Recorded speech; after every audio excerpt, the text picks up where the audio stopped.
Hello, how are you? How's it going? I've got, I taught my first class hangover. I got home so late. And this morning I was like, oh, that's right, I'm streaming today. I better figure out what the heck I'm doing. So, welcome. How are you guys? Hi, Kira. Nice to see you. How are you? I roughly have a plan for how I am reworking my items here. Hi, Rachel. How's it going? So we'll see how it goes. I was just recutting a waistband. I mean, look, you can see, like, this is the lining of one of my waistbands. So the funny thing is, I haven't been wearing this pair of ginger jeans. They were my very first pair. They were kind of my muslin, so to speak. And they were just kind of high-waisted and a little big. And now they fit me. I don't know what that says, but I know you are so busy, Kira, and I know you are really good about doing things like this, like mending and reworking things. Like, you're good at addressing your wardrobe. Hi, Veronica. Welcome. So, hi, Brooke. Brookie's back.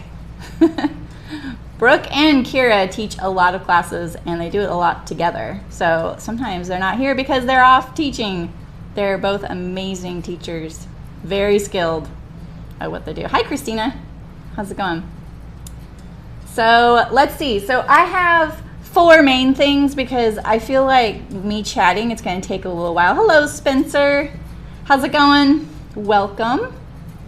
This is a live stream. Yes, yes. Hello, hello, hello. So I stream live on Twitch and YouTube for anyone wondering sometimes why I'm talking to imaginary people, because I will see their comments as well. And Twitch is just a dedicated live streaming platform. Hi, Ida. Sorry, I haven't talked at all today except for my animals, to my animals. And you know, that was a different voice, so. So yeah, Twitch is mostly known for being for gamers. So, hi Christine, how's it going? Hello from Sweden. Welcome. Hello from California. It's kind of getting warm right now. So last night I taught the Willow tank pattern by Crane Line Studio. And I finally got all my samples back, and this is one of them. And I love this one the best. Like, I cut it on the bias, and then I added this little keyhole. And of all of them, I just love the way it fits. You're rubbish at reworking things, right, Rachel? I know. I have those disasters too. I just feel like sometimes I'm like, you know what? I'm not wearing it. I'm about to donate it. Why don't I try reworking it and see how it goes? And if it doesn't work out, the worst thing that happens is I don't have something to donate, you know? Hi, Christy. Yay! Ooh, ooh, okay. I keep forgetting which one the Mississippi Avenue is. Is it wrap? I can't remember. Yeah, that's awesome. Your 3rd one, though. That's a testament to how much you like that pattern. That's great. So, yeah, obviously I have a little mess going on here. So I thought I had more of this denim from this when I sewed this pair of ginger jeans. I was convinced I did, but I don't. So I cut another piece. What I did was I ended up taking off the facing of this one to salvage it, which I didn't plan on doing. I plan on just cutting a new waistband from scratch, because who cares if the denim's not as faded, because, you know, I'm not wearing the jeans and it's probably going to be under a shirt anyway, so eventually it'll catch up, you know.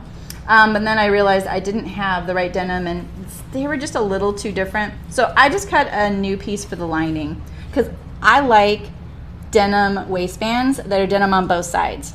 And mainly I like them cut on the length grain as well. I don't like them to stretch, which a lot of people have their opinions about how they like their waistband.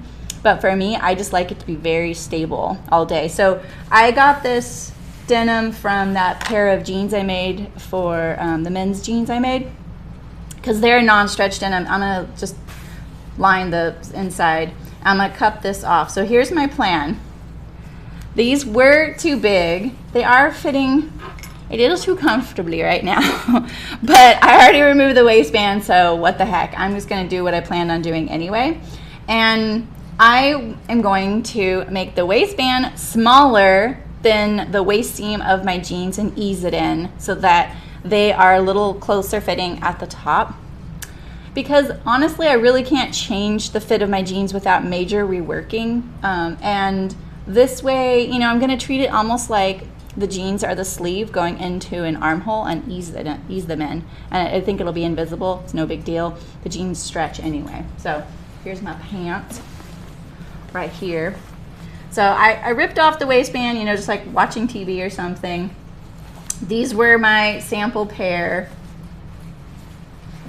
And the reason I can't like lower the rise, because they're a little too tall for me as well. I'm kind of short-waisted.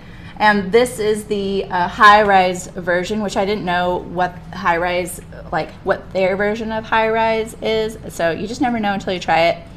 And every denim is a little bit different, so, you know, live and learn. And then you make notes, and then you make another pair. And we've definitely done that, right? We've made a few. Hi, Betsy.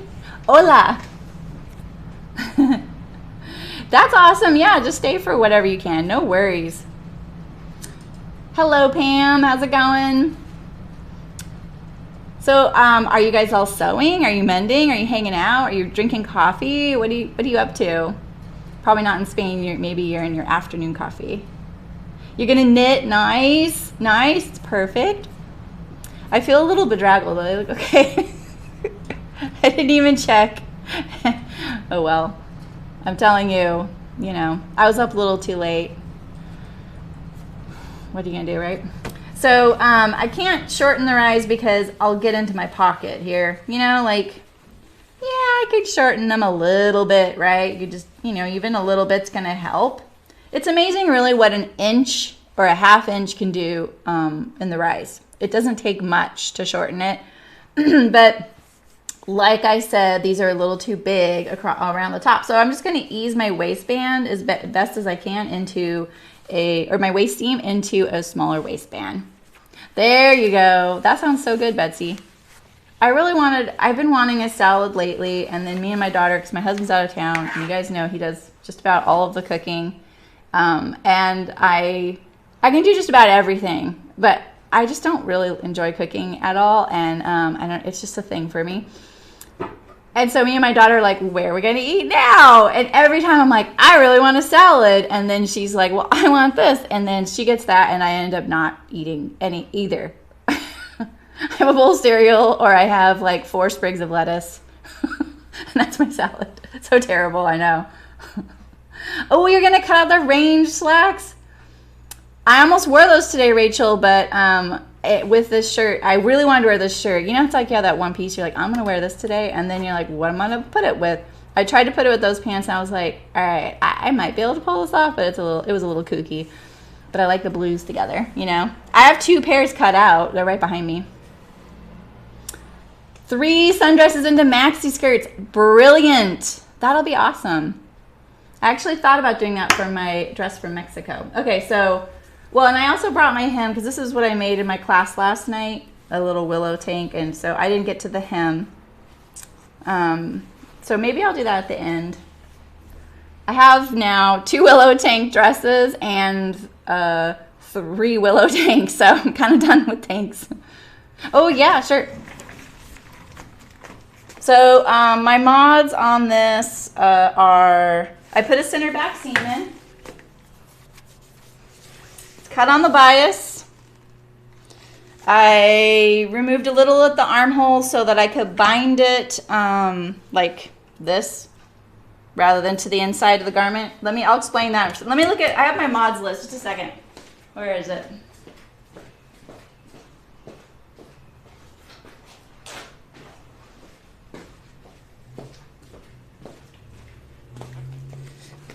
Oh yeah, okay, here we go. So I made a size 12. I dropped the armhole at the side seam right here, 3/4 of an inch. And it was, I'm pretty sure it was Christy that gave me that suggestion. She's right. We did that. All of us in the class did that. So if you make this, I would recommend, unless you have very slender arms, consider dropping the armhole. It'll feel really tight otherwise. And when I scooped about 1/4 of an inch out right here, cut this on the bias. I added a center back seam because I tend to have like fabric pool at my back waist. And so I wanted the opportunity to do some fitting experiments and be able to kind of scoop out there. Plus, if it's on the bias, sometimes your garment can get a little like too big and stretchy. So I thought that would kind of give it some structure. Let's see, I added the keyhole neck, and then I did double fold binding on the edge rather than it being turned to the inside. And then I bound the hem, and I did not remove the hem allowance, so it's a little longer. I like the new closet case patterns. Yeah, I know, but oh wait, that's not. Yeah, I'm bummed too. They have, you know, they did show the top and the bottom size, I think, in the photos. You know what's really interesting about those patterns that they just came out with, you guys, their Rome collection, is they're all geared towards beginning sewists. And then, but then, like, they still have kind of that classy appeal. So they don't, you know, they look like garments you'd actually want. Like, I feel like some, you know, beginning patterns, you get kind of shortchanged with having like a pattern that you actually want. You're like, okay, great, this is I can sew this, but it's not really something I want, you know. So there is that. And they each come in 3 different views, so you have like 9 options, I think. Pretty sure. Something like that. Yeah, I know, Brooke. Those free range slacks that I just made by Sew House 7, she's planning on expanding those by the end of the summer. And they're really comfortable. I really like them. So that'll be good. I like those pants in that Rome collection a lot because they're flat front. I'm not a big fan of lantern sleeves. I don't know if you saw that sleeve is a lantern, so it goes out and then there's a seam here and then it goes in. But kudos to them for adding that. I've always wanted to sew one of those. Oh, really? Oh, that's good. Did you see that, Brooke? I didn't see that. I'm not the best at looking at stories. I try to. Oh, cool, Christy. I'm excited to hear what you think. I need to get on the underwear bandwagon because Christy's been making these great underwear, and I want to do that now. I've been a little like, I'd just rather buy these, you know? But now I'm kind of like, no, I'd rather them fit. Go figure. So maybe I'll jump on that bandwagon. I could just sit here and talk all day. Do I have to sew? Okay, someone bring me an iced coffee. Okay, fine. All right, so let's see. All right, let me just go over the few things I'm going to do here. So I have my Hawthorne dress, which I made really early on in the stream, and my buttons and buttonholes are totally great, except they still gap. And I feel like, you know, I used a nice lightweight interfacing for this fabric, but it's just too lightweight. There's no structure. So you can see what happens is this. You see my finger back there. So, you know, it pulls.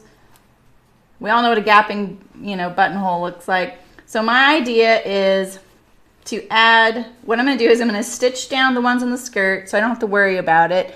For the most part, this dress is fine on me. It's just like the one at the waist, because I'm sitting and moving and there's a lot of stress on that one, it does come unbuttoned, and then I definitely see the gapping. No one's ever mentioned it, but I don't want to worry about it, you know? So what I'm going to do is I'm going to sew closed the ones on the skirt. I'm not even worried about those. I tried it on to see if I could get it on and off, how low I'd need these, but I actually do need all these buttons without potentially popping a seam, you know? And I did some experiments, so it's interesting, like, you would think, because what I'm going to do, I think, is add a hook and eye or a little button or something next to here underneath. I even thought about Velcro, maybe. I don't even have a plan for this, you guys. But if you put the little thing here, it'll still gap. It'll still do this. So what I'm going to do is I'm going to put it here, because when you get it attached to this, the placket underneath, see if I can grab it like this, you're not going to have that gapping. You see that? So it's this being secured past the buttonhole. You know, I feel like I've always done it where it's secured here, but that doesn't prevent the gapping, you know? Ooh, you did, Betsy. That's awesome. Yeah, you know, I got that idea from Miriam Felton. Mim is making on Twitch. She's really good at Trello, and oh my gosh, who is it here? Someone else in the stream uses it too. Oh my gosh, I'm so sorry. I'm forgetting who that is right now. Yeah, the skirt's cute too in that collection, Kira. But and she does a lot more customizing. But I asked that a while ago, and your guys' comments are just coming through. That's so weird. There must be a lag today. So yeah, Miriam uses it for like even organizing all her fabrics, and she'll say if it's washed or not, or what she plans on making with it. And I use that in the most basic way possible, so that I can just have my pattern envelopes handy when I'm shopping at the fabric store, or sitting at home in my chair, you know, and I'm not here at my office, you know, and I'm shopping for fabric online. It's just really nice to be able to see. But I'll probably go back and be like, you make size whatever, you know, me, meaning I'm talking to myself, you Sarah, you make this size. And also any notes, you know, because like I feel like the tea house dress says it takes way more yards than I ever need.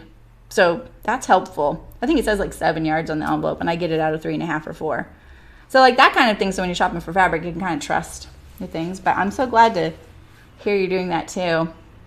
I have a few more to add. I just realized, like, I found all my folkwear patterns. I was like, oh, I could add these too, just for fun. Okay, so I'm gonna fix my gapping buttonholes. I'm gonna add a waistband. My dad got a shirt that's just way too big for him, so I'm going to shorten the sleeves. And I know this is probably gonna be really handy for a lot of folks.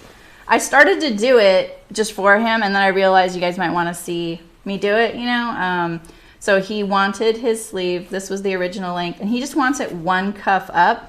Now if he wanted it 2, it'd be really easy to do that modification, but I actually had to unpick the hem, so I have fabric to hem. And then he also wants it taken in a lot right here, and it's a flat felled seam. So I hope I get to all these things. And then I also have this dress I bought in Mexico that I'm gonna turn into a top. Ooh, that was bright, huh? So.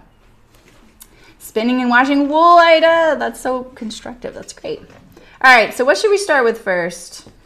I kind of am dreading the Hawthorne, so I'm going to put it aside. Of all the things, that's the one I'm dreading. You know, we all have our things. Can't tell if my iron's on, so I don't want to touch it. Put my ruler back. I was like all set up, and I was like, okay, I'm just going to like tootle around and do some things. And then I was like, oh, all my tools are in the car from last night. Maybe I really want my dad's shirt to be done, so let's do that first. I don't have the right thread color on, but let me get a cutting mat right here. It's a little awkward to do it right here at the sewing table, but I didn't want to flip back between our pattern table and the sewing machine because it's just a different kind of awkward, you know? So I think I will take it in first before I do the sleeve hem, because that way I can make it look a little nicer right here. It'll look like it never happened. Interestingly, they flat felled this seam, I'm pretty sure. See? Can you see that? So we could do that. We could, you know, he doesn't care. I could serge it, you know. There's a vent. But let's try this. Let me get the black thread on. Oh, I forgot to get my water too. I'm out of sorts, people. Hello, Eliza. How's it going? I can't stop thinking about stitching down the pleat in my Callie shirt dress now that you mentioned that that actually worked for you. Because I was thinking about doing something far more complicated. Of course. But I think I'm going to start with that, and I'm going to maybe pin it down today and then try it on and hope that just like, I mean, even if it's like 3/4 of the way better, I'm down for that too, you know? I might need that pie later. So let's see, my dad, let's see. This is, it's like a fat 2 inches off. So I need to just leave a little bit of seam allowance, and I just need to decide how I'm going to treat the seam allowance. Honestly, I think I'm just going to do, maybe I will do a flat felled seam. They're kind of fun, you know? And honestly, I could just sew the seam. No, I'm going to cut it off. I've never done a flat felled seam with a vent right here. Look at that. They even did the little like whoop-de-doo there.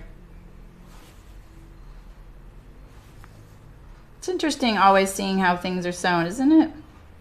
Look at that. They fell off their hem. I like seeing the mistakes too. Oh, it looks like a sack. Oh man. It's hot and humid there. Oh, okay. You didn't. Yeah, okay. But you told me about that fix, right, Eliza? I thought you were the one who told me about that. All right.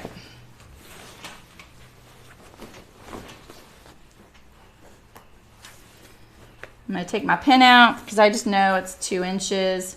So even though there's stitching going towards the front, this is still the seam right here. So that's where I'm going to line it up. But I think I'm going to put it inside out still. Let me see if it lays a little better.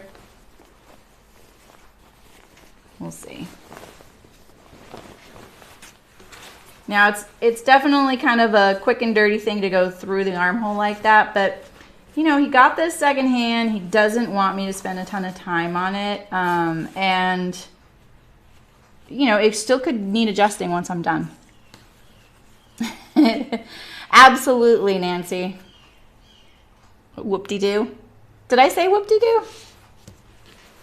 Sounds like something I would say. I don't even remember saying it. Absolutely. As long as you understand what I'm saying, right? That's all that counts. All right, so I'm going to leave, how much would I like for a flat felled? I think I'm going to leave 3/4 of an inch for the flat felled. I'm going to take off 1 1/4 inches. I'm going for it. It's going to be awkward right here anyway, so we just can go for it. No, I would let it poof out at the bum.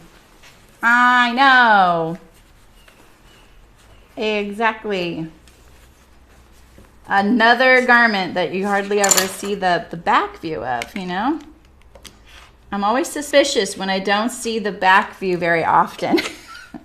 I love that garment though so much, you know, like I really love the way the front looks a lot. Yeah. Nancy. Oh, they sewed it all the way to the bottom. Yeah. I'm going to pin it and just see. I definitely have a bum, you know, like, I mean, we all have a bum, but you know what I mean? Like, my booty, like I definitely like go in at my back waist, you know, like it's carved out a little bit there. So, and I'm finding that that is not a sway back thing, but a sway back adjustment can help. It's more that my upper back is more rounded. I'm kind of looking into it. Yeah, but you almost always walk behind people. That's so funny because in gaming, you know, they always have like in third-person games, you are looking at the back of your character all the time. And so I won't like equip a character I don't like the look of from the back. I'll be like, oh, that one's cute. And I look at the back, I'm like, oh, that's boring. All right, so let's see here. I feel like I'm going to get myself into trouble here by just lopping this off, but I'm going for it. You can see it kind of, it's going to go straight down like that.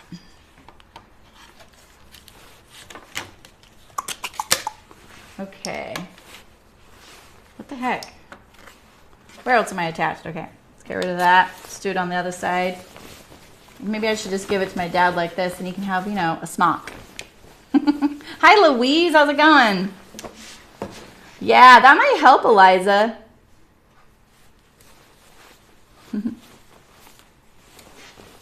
I think I'll definitely make a Cali with as a shirt now too, and then I'm going to do a different back at the bottom, I think.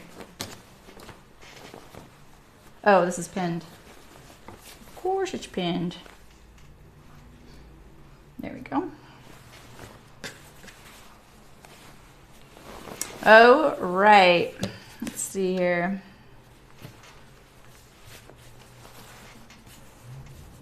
I'm just trying to get it flat, symmetrical, you know.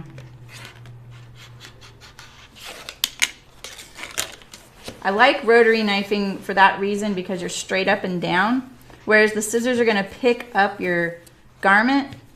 But it's not to say you can't use scissors at all. A lot of people feel way more comfortable with scissors, and I do for cutting out patterns for sure. Like when I'm drafting.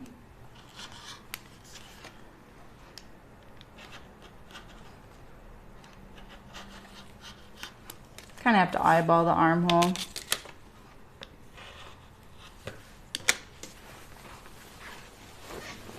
I know, I think, yeah, it's hot here too. Oh, I am hemming it up. Good thing I saw that pin, eh? I thought that was kind of long. All right, so he wants 5.5 inches off the bottom. Yeah, my family kind of has a thing for woodies. Do you guys know what a woody is? This right here, this car. It's definitely a SoCal thing. Very classic surfer thing.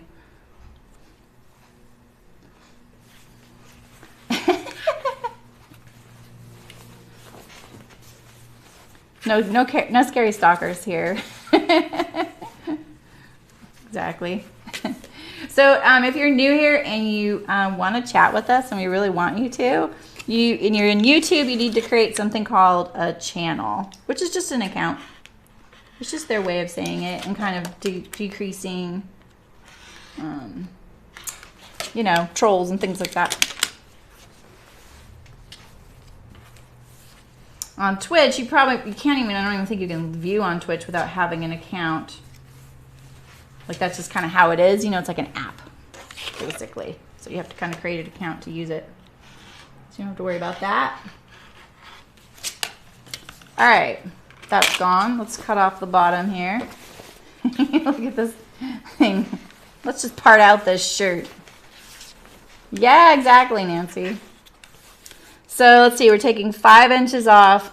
And then let's see, this was about a 1-inch hem,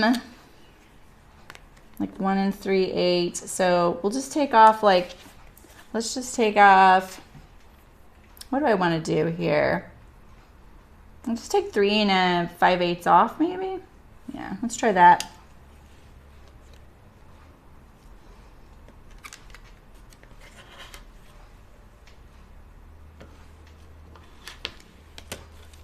Like this.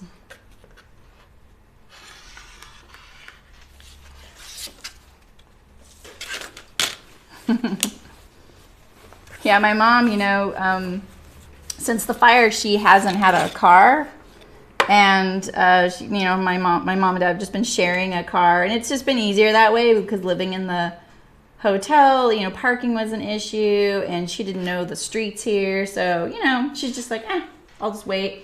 So they finally got into their house, and then she finally was like, okay, I really need to figure out a car. I need to be able to, like, get myself around here.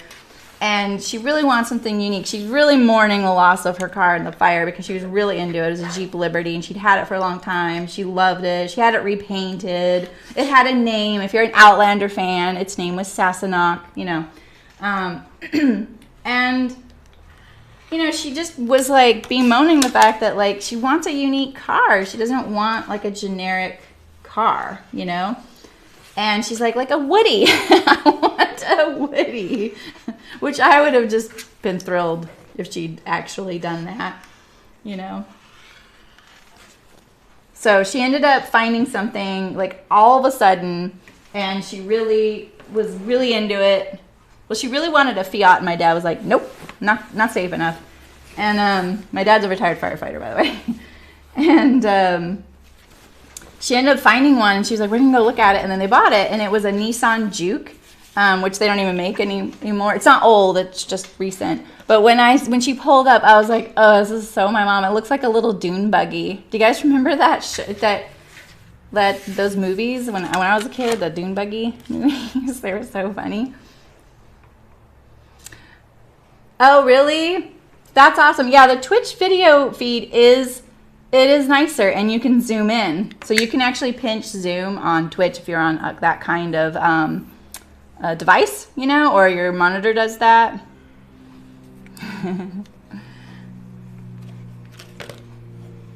Yeah, Twitch is really great for that.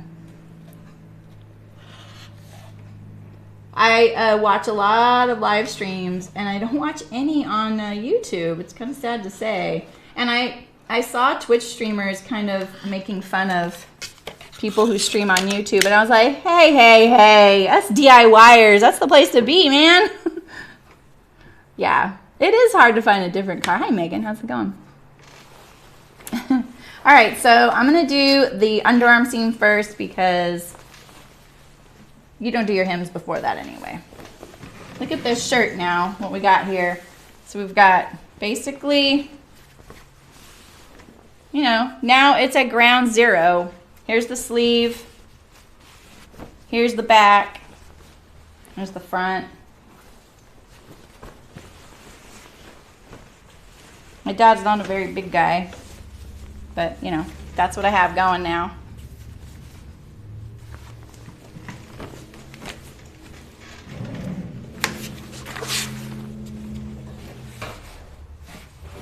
Unpinning that by accident. All right. So with flat felled seams, to remember how to do that, you do right, wrong sides together, right? We do it on the free range slacks. I just did it. Hi, Carol. How's it going? Oh, cool, Louise. That's fun. Your husband hated it. That's so funny. Let's see. Is the buttonhole close there? I'm lost in this shirt here. Where is it? Yeah, it is kind of close. You know what I could do is unpick the threads and then close it up with maybe some khaki thread so that it blends in better. The hem is going to be like this. So yeah, you're right. It's pretty close. I could even patch it, like find a piece of this off one of these scraps, you know? Like if you really wanted to get, you know, you can patch it. I've done that before. Yes, exactly, Megan. It's ready to wear. It's my dad's. Well, yeah, I'm cavalier with the old scissors, you know me. And, you know, sometimes that's not a good thing. But that's how I got good at fixing mistakes. Usually making my own dumb mistakes. All right, so let's see here. That's how you do flat fill, right? Why am I? And then we trim one and hem it over, and voila. You know, the only trick, this is going to be really tricky to do flat felled seam because of this getting into my armhole in the sewing machine, but I'm up for it. Let's do it. We don't get to do flat felled seams often enough, so why not, right? I did 3/4 of an inch seam allowance, quite large. Yeah, my machine's on.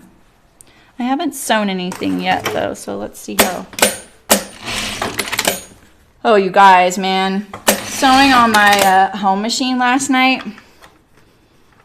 was not so fun.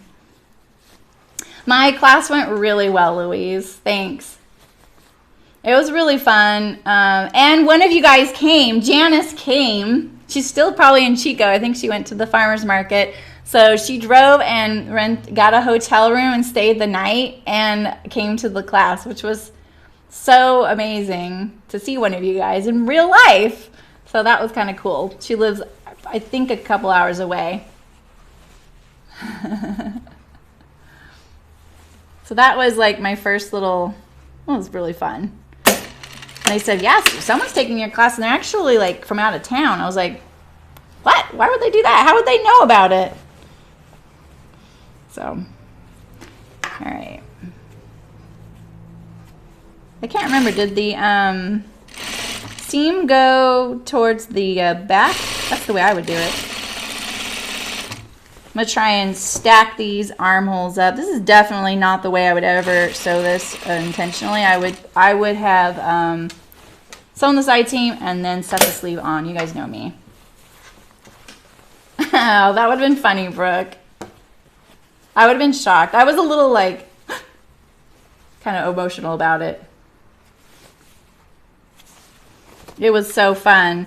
And pretty much everybody got like, they did enough that they can just finish it up now at home.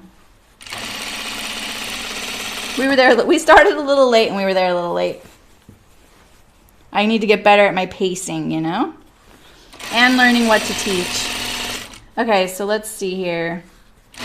I honestly don't really... Okay, wait. I need a little bit more of a vent, right? So here's my hem. Let's do 2 inches. And let's take this out up to there. I went a little too far. Yeah, my home sewing machine is just not a pleasure to sew on. And you know, double gauze can be a little bit finicky to sew on. It kind of pushes your machine around a little bit because it's so floofy. I did! That Cantha fabric is incredible, isn't it? Yeah. I know. It's so great. You made a bag out of that fabric? When I was there last night, I was like, all right, I have to figure out like what the name of this fabric is because I know someone will probably ask me, and I knew people would know by the time I went back. And they had another colorway too. That's good, Kira. So twice. I allowed way more than that. I don't know yet, Brooke. I didn't notice any of it snag on anything yet. And when I sewed it, it didn't seem snaggy at all. And I used the selvage as the hem because the selvage actually has like a hand sewing detail. I have some of the fabric here if you guys want to see it. Thanks, Rachel. I know. It was like one of those things where I was like, I bought this fabric to make a Willow dress for the class, and the class is tomorrow. When was I planning on doing that? And so I cut it out and made it really quick. It's a pretty quick sew once you've made a couple, especially. And I didn't do really any modifications, except I did add the sleeve, the pockets, which was kind of interesting. It's not the best positioning for pockets, but they actually work quite well. I was pretty happy. They're just a little higher than normal because I didn't want to interrupt the pleat, you know. I did. Yeah, I used it on a dress. It's on Instagram. Are you on Instagram, Eliza? My post yesterday, I have a picture of me wearing it. It turned out really great. All right, where's my other side seam? Let's lay this one up here so I get the same size vent. Let's see, about right here. Yeah, you know, the reason I justified that expense is that you really only need like 2 yards to do that dress, and I would definitely pay that for a dress off the shelf in that fabric because that fabric is just so incredible. So yeah, I'll show you the fabric. It's right here.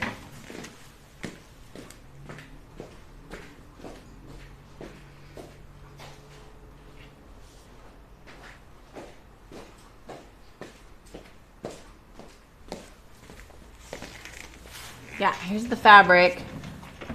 So you see the stitching on it? You can even see their invisible ink marker. Hi, Nancy. I am making this shirt. Oh, you're Professor Pudge. Yeah, yeah. So, and then this is the selvage right here. So I use this as the hem. So mine is a little shorter than the pattern because I wanted to, when I saw how much extra fabric I had, I swear I ordered 2 yards and they gave me 3, but I probably panicked and got 3. Yeah, you can, but I don't want to, Betsy. I don't like hand sewing, not this much. But yeah, I'm pretty, yeah. So I think I have like a yard left. So that's why I cut the bodice going this way and the skirt going this way, you know, so it does this. And I use this as the selvage, or the hem. And it comes in, I saw, is there another, it is a perfect California dad fabric. I did pre-wash it. Hi, World Peace, how's it going? Yeah, I did pre-wash it, and it washed really great. Cantha, it's by Wyndham Fabrics, and I took a picture of the bolt end. Let's see here. Let's see. It's upside down. Wyndham Fabrics by Whistler Studios, Cantha. Whoop, now it's upside down. Can you see that?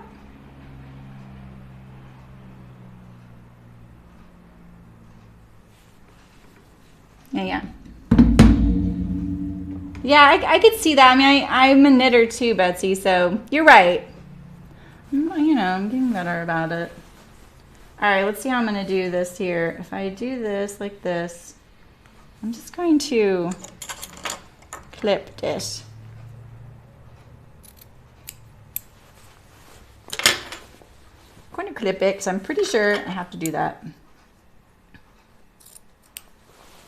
And now I'm going to cut one of my seam allowances. I'm going to cut this one. I'm going to trim it.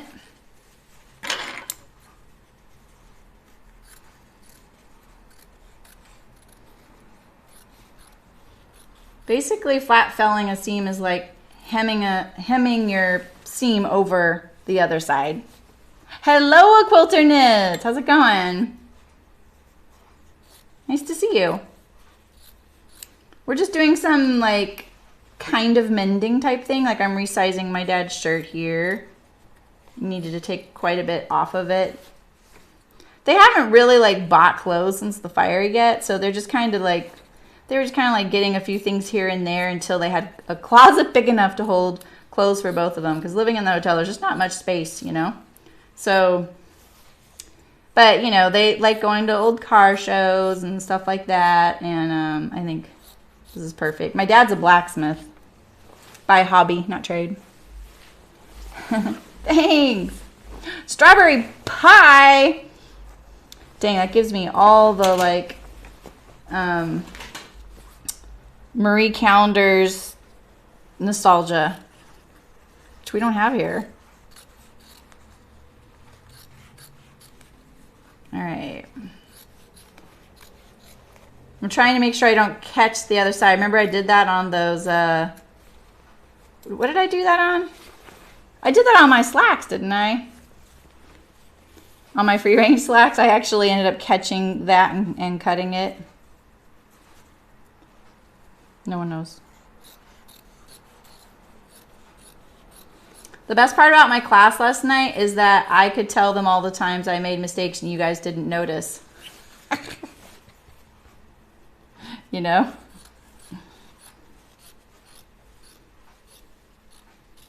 No, I'm not keeping secrets from you guys. Okay, so let's start with the other one. I think I'm going to start on the bottom and go up.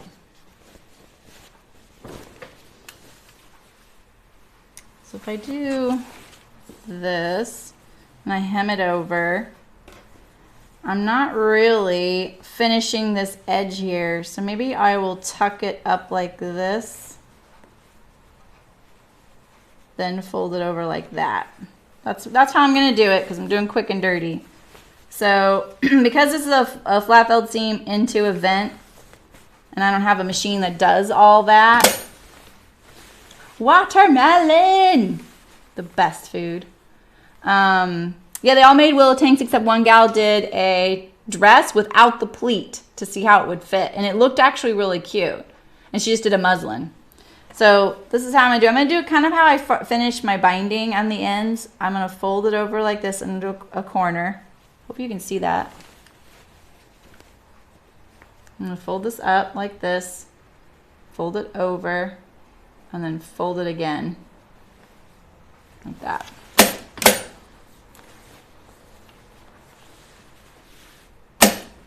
This fabric is so satisfying.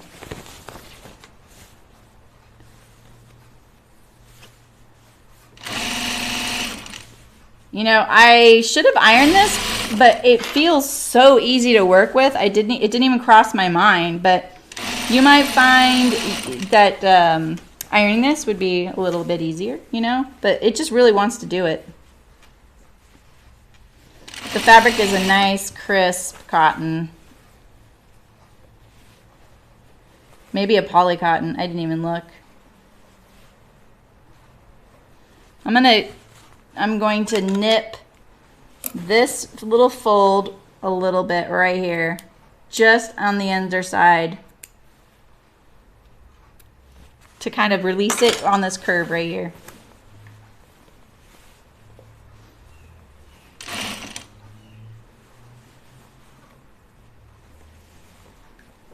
I mean, honestly, if my dad knew I was going to this much, you know, quote unquote trouble, he would be like, no, no, no, you don't need to do all that, you know? I could have just used my serger. He would have been happy. But it is kind of a fun thing to try, you know? You can experiment with new techniques on things like this because it's not the whole entire project that you had to start from scratch, which is kind of nice.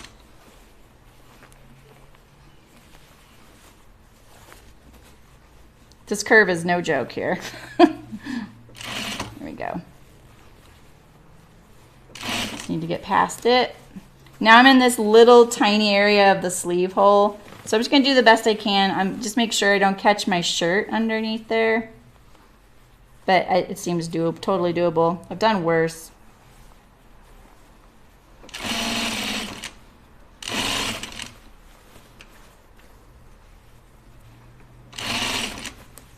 So I just hope, you know, those people that ask me to alter their clothes don't see me doing this, because I always say, I don't know how to do that. Of course I know how to do it for my dad. Right?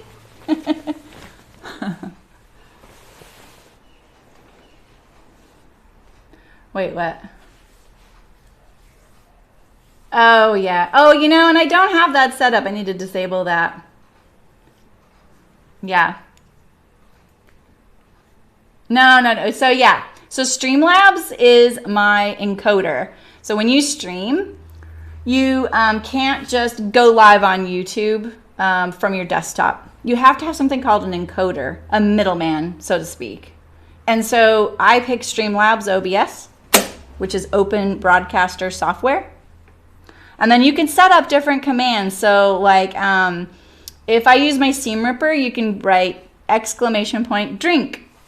When you hear my machine go like this over and over, you can do ! noise, and it'll tell you something. And it's mainly for those kinds of commands, or things like when someone's new to the stream and someone asks a question that's been asked a billion times, like what sewing machine do you use? I think, you know, one of the other people in the chat can just type ! machine, and then it'll answer the question for the person. And so I set up those commands myself. I created those. There's like 8 or 9 of them. And I also have some that automatically tell you things about me. Like I'm not live. I'm also on Instagram. Find me on there. And then,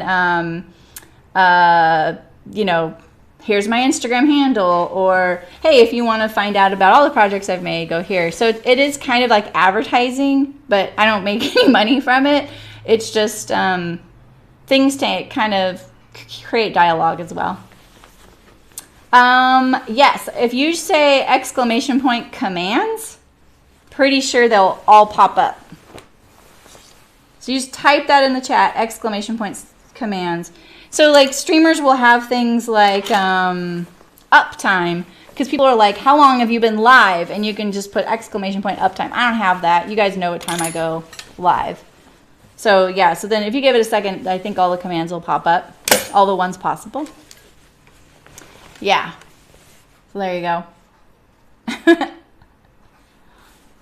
There you go.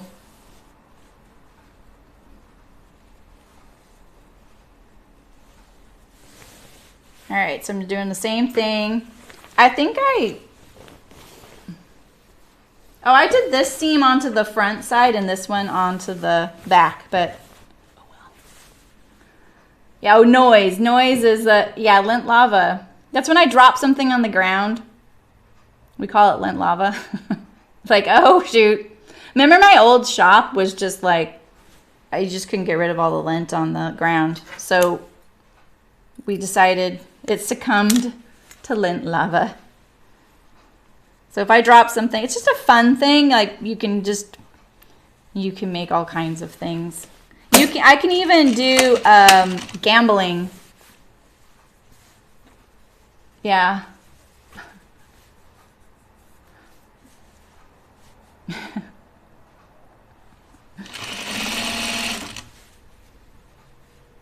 Oh, I have a little nip there. Let's cover that up.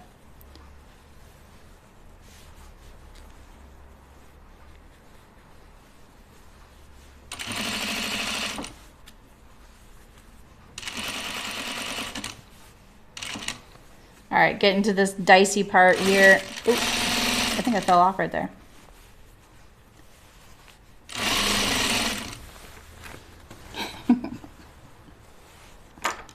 Oh, Betsy, I make mistakes. Yes, and they work on Twitch too. Right, Betsy? I know. I know. It's, you know, it's slower, you know, like I'm definitely slower. I make probably a few more mistakes while I'm streaming, but then again, I'll make other mistakes when I'm not streaming because I'll go a little too fast, you know, like I get a little cocky or I'm just in a hurry or I'm not thinking or whatever.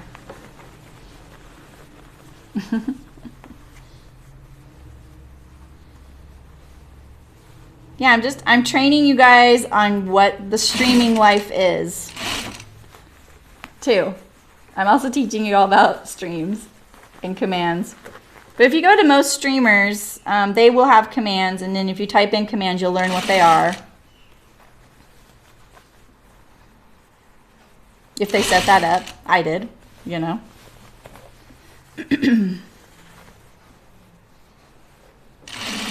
Phoenix is the name of my machine. Stop talking, sewing. Exactly.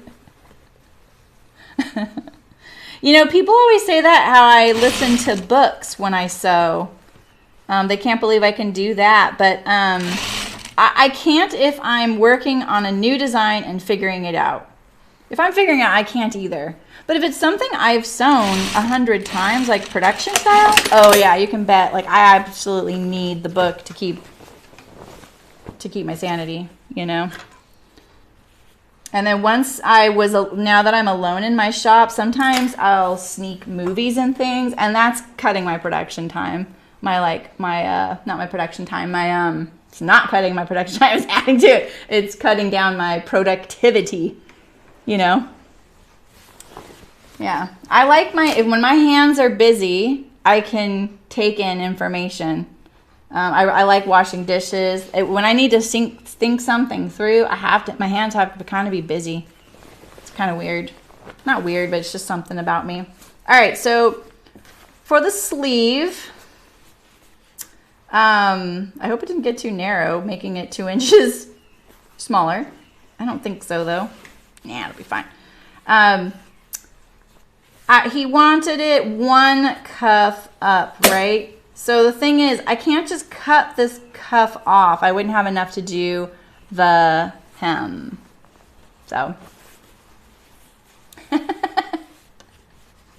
That's hilarious. Flat filled seams are satisfying.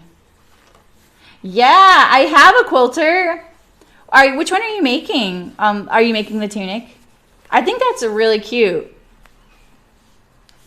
Yeah, I actually asked them. I was like, what about the back? You know? So we want this, basically we want it an inch shorter. So if you don't want to have to think about the math and you've unpicked your whole hem and you've got your raw fabric here, you just straight up cut an inch off. You know, like you don't have to think about it. If you're gonna leave it to, you know, on there and then you're going to not unpick the hem, then you kind of you need to do a little bit of math gymnastics there. So let's see. An inch puts this 3/4 above this little like fold here. So that's what I'm gonna do, is cut off the 3/4 since it's still kind of stubbornly in that creased fold.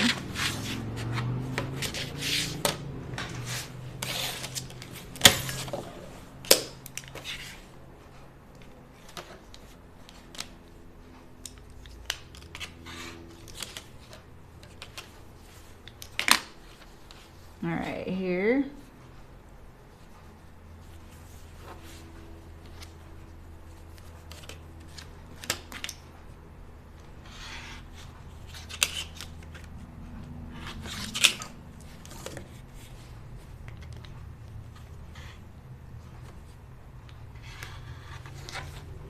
Yeah.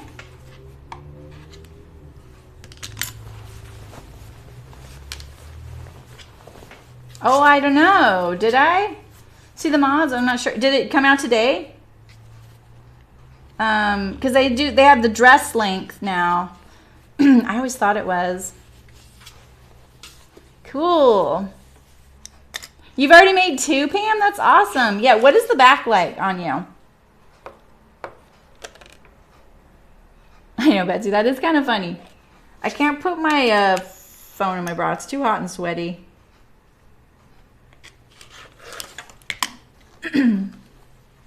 And then that will make it like sweat on the inside of the iPhone, and then it'll fail, and they won't warranty that. I've known plenty of people who work out that happens to, and they're like, but I didn't drop it in the water. What are you talking about? And it's just because the proximity to their body creates all that moisture. All right, we're getting there with this.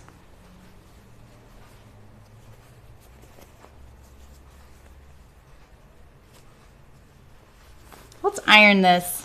Oh, I haven't set up my iron cam. Let's see how it's looking. Be right back.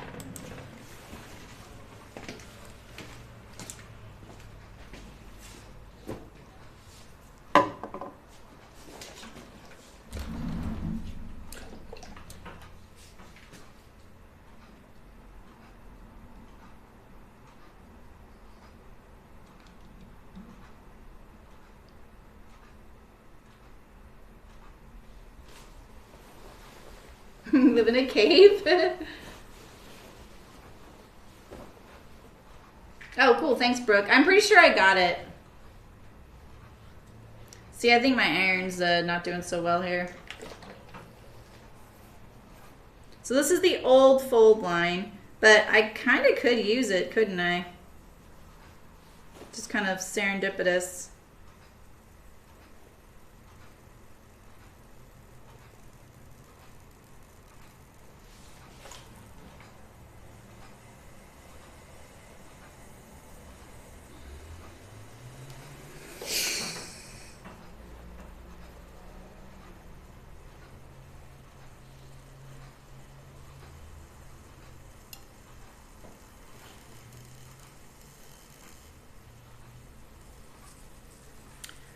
Because the, you know, shortening the sleeve and making it a little narrower, it kind of does get up into the angles of the underarm, so it is going to give me a little trouble when I go to hem it.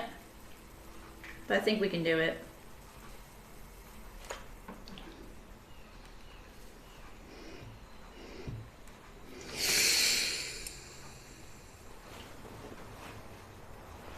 Bye, Betsy. We'll see you. Thanks for coming.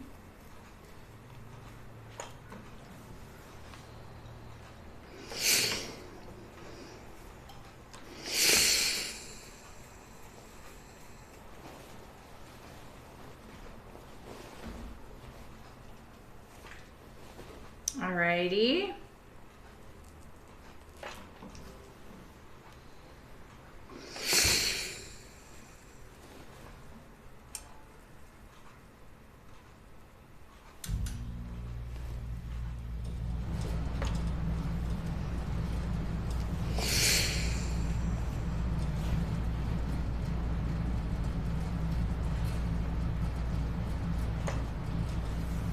Doesn't look like I cut it very straight right there, so I'm going to kind of include it in the fold.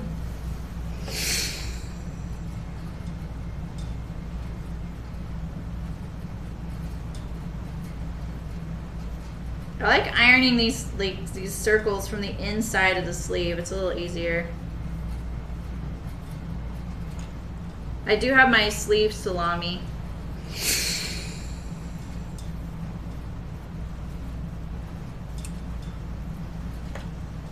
You know, a few of you have asked me where I got this ironing board mat, and I looked at the name of it at the shop yesterday, and I'm pretty sure it's Woolly Felt Wonders.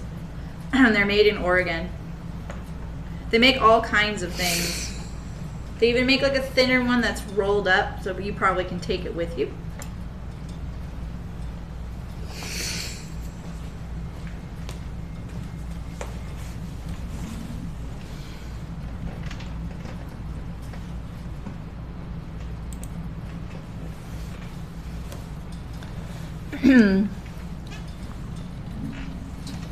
Yeah, I saw like they have like some of those wool things like geared towards quilters for clamshell quilts, which I know what a clamshell quilt is, but I didn't know how the felt came into it. Maybe they're like shapes that you iron around, which is kind of cool. And they have different sizes of that ironing board mat. I really love it. All right, so what a nice little gift to myself that I ironed this hem. So easy.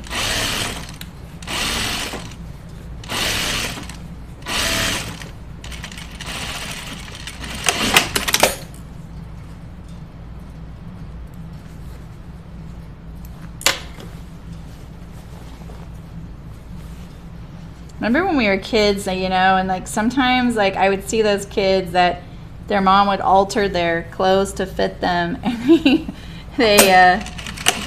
it's not that they wouldn't do a good job, but you could totally tell it was altered, you know, and that just like some kids just did not like that. They didn't want their clothes to look any different than how they were bought, you know. I think it comes a little bit comes from that I always want to try and make it look just like it did when they bought it. All right, so I just need to deal with my vents down here, and that's it. Oh, and the hems. Yeah, okay.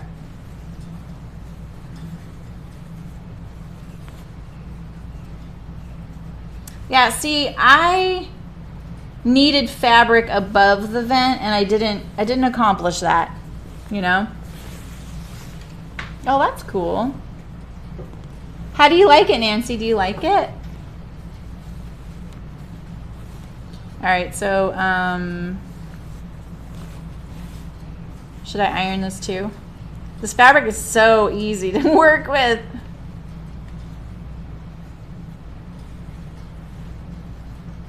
I feel like I just really don't even need to iron it, you know?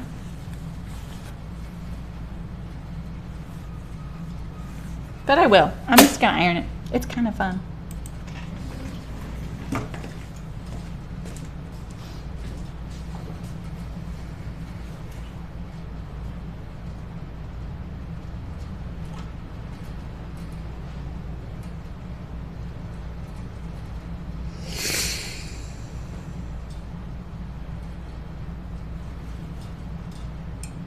So you see, like, I should have fabric right here too.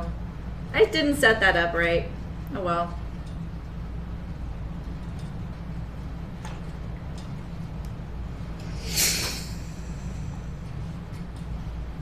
Now you want your vent to be the same unless it was split.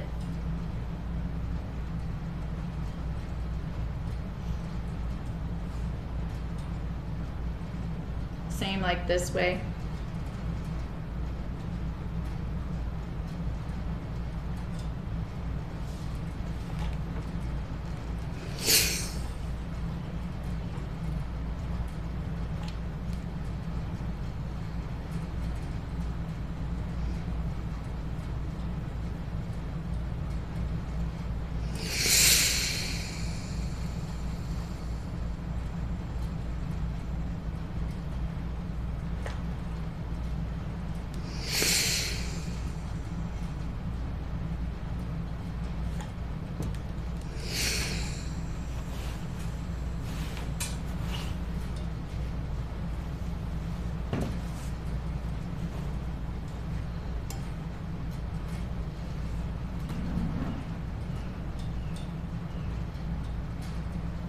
Oh, that's awesome, Rachel. They have them at my fabric store, so you might even find them just at a regular old fabric store, you know, like a local kind.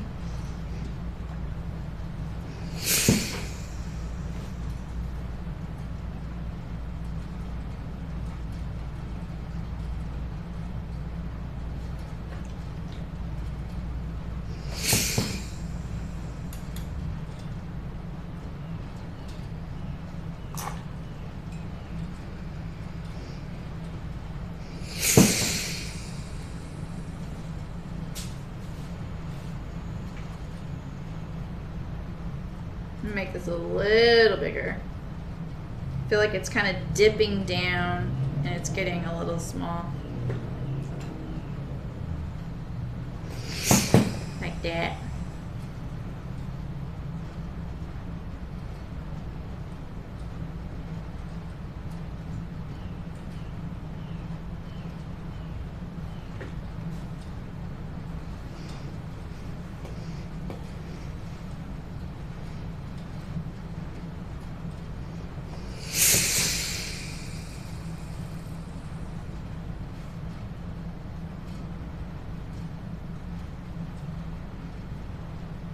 Sorry, I'm focusing.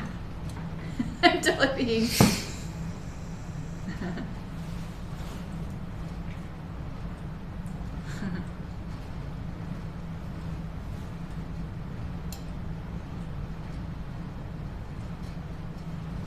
Oh, cool. You're coming to the States, Rachel? That's exciting.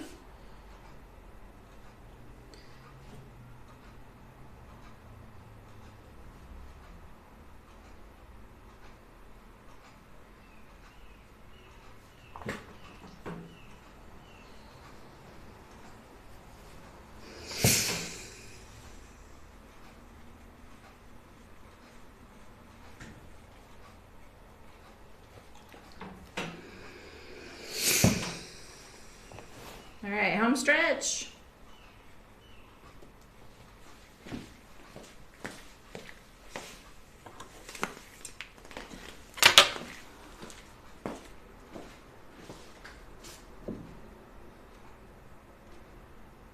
Yeah, you might not want to have to carry one of these home because this one's it's pretty thick.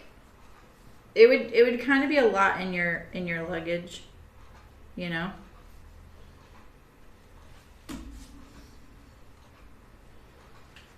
I saw like thinner ones that are flexible, but I didn't see what they were like for this. Like I feel like if I use one of those thinner ones, it would ruin the press board that it's on. This is on, because I'm using this on one of those Gorilla shelves. If that makes sense. Okay, I'm gonna check my center front. Look how much wider this looks right here. That could have been to my stellar cutting.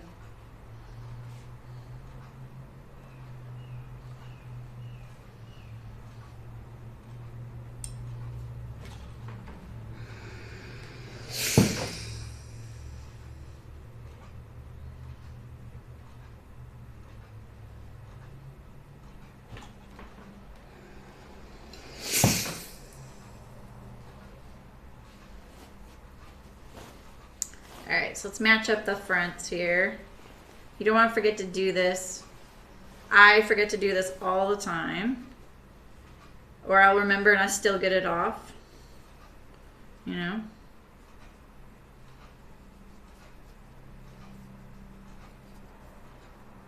Wow, that's lucky.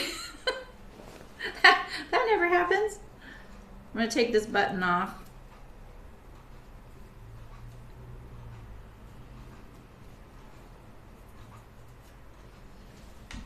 Okay.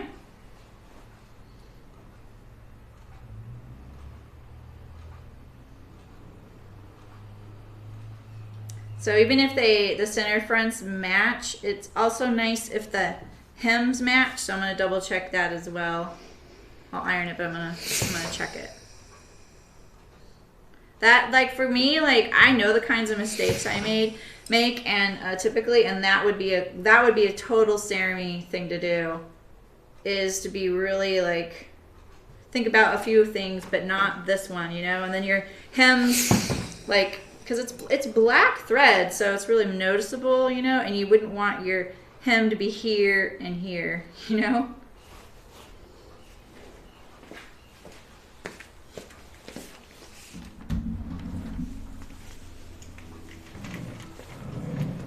Bye, Ida. Have a nice night, Ida. That'll be awesome. You're going to, I've never been to Vancouver. I really wanted to go. You guys can hear me okay at the iron. You've told me you could, but I just want to make sure. All right, so let's sew this.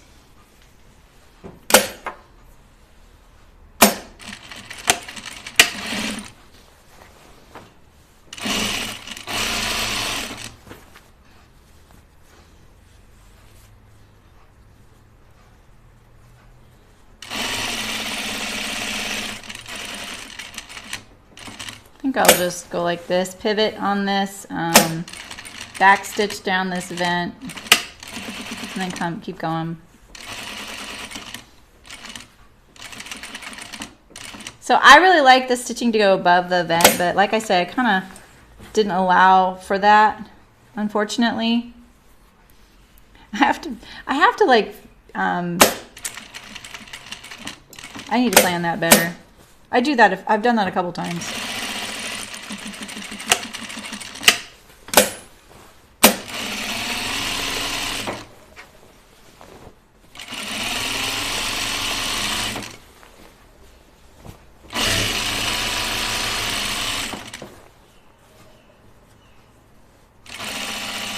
Now, I could have put the vent, you know, inside the hem like this.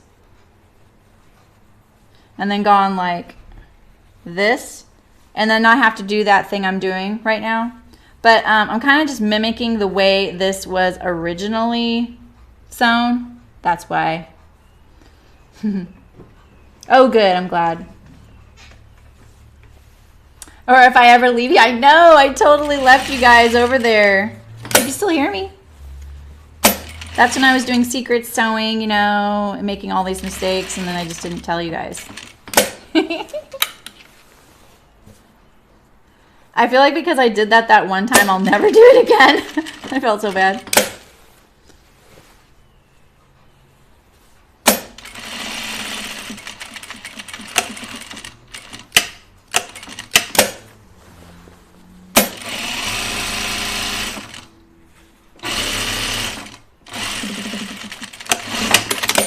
All right.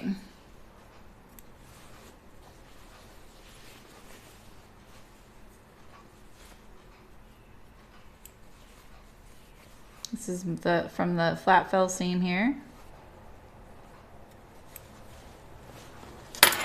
Let's just look it over, make sure we like everything.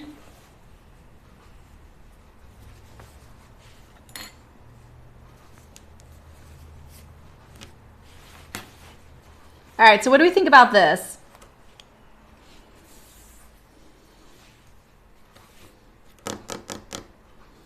See, so, you know, the thing is with button plackets, it's the top. So it's going to look like this.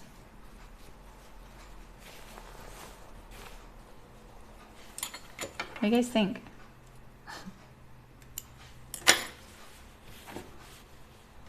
I kind of want to take out the stitching and then just patch it.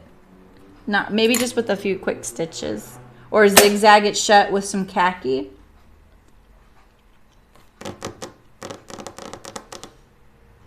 Maybe I'll think about it. What do you guys think?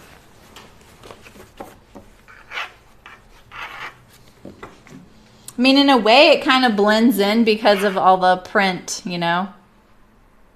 Of course, it's right on top of this khaki spot. You know? Like, come on. Why couldn't it have been right there?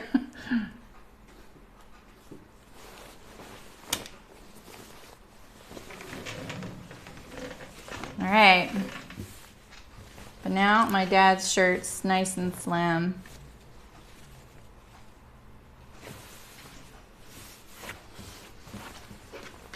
It looks a little out of place, yeah, don't you think?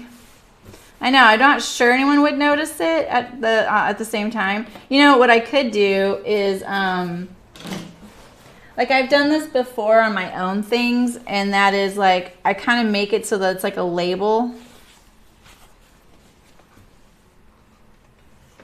I'm looking at the scraps to see.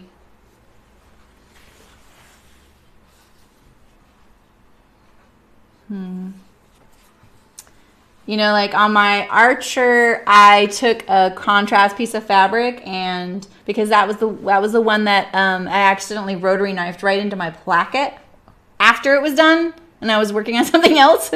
And so I just took a piece of fabric that was contrast and cute, and I sewed it over it and made it look like, because you see a lot of men's shirts will have this like little contrast label, you know? So I think I'm going to leave it, though.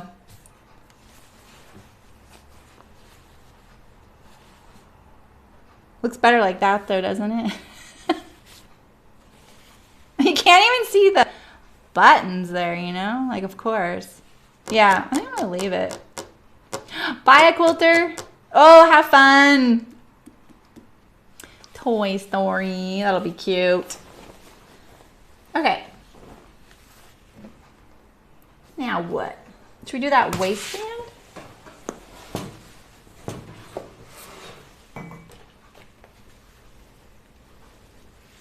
Do this waistband.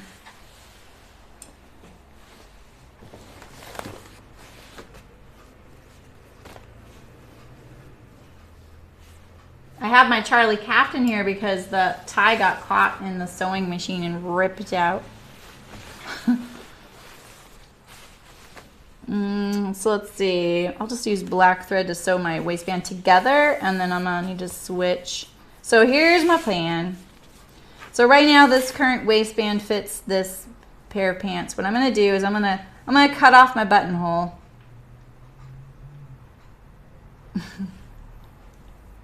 I know, Brooke. I really should.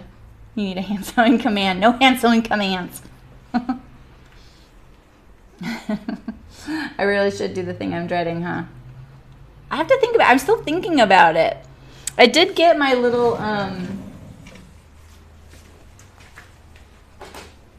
so this is going to sound like, I also have this dress here. This is going to sound a little bit morbid and sad, but I've been sewing a long time, not that part. And over the years, people will say, oh, you know, my grandmother passed away and we don't have anyone to give all of her sewing stuff to. Will you take it? What am I going to say? I'm not going to say no, right? Same with, bye, Carol, have a good lunch. Or their aunt or someone, you know, and it's like, mostly it's just stuff I can't use. You know, someone else's fabric choices are just not your fabric choices, or they're old fabrics, so they just haven't held up, or they haven't been, whatever. But I also get their supplies, and those are really entertaining and fun to see because I get a lot of like garter belt replacement kits, lingerie strap stuff, interesting like hooks. These are like hook and loops, you know, but it's gigantic. And I just save these things I've never bought any of this stuff in here. See, look, I've got old garter strap stuff.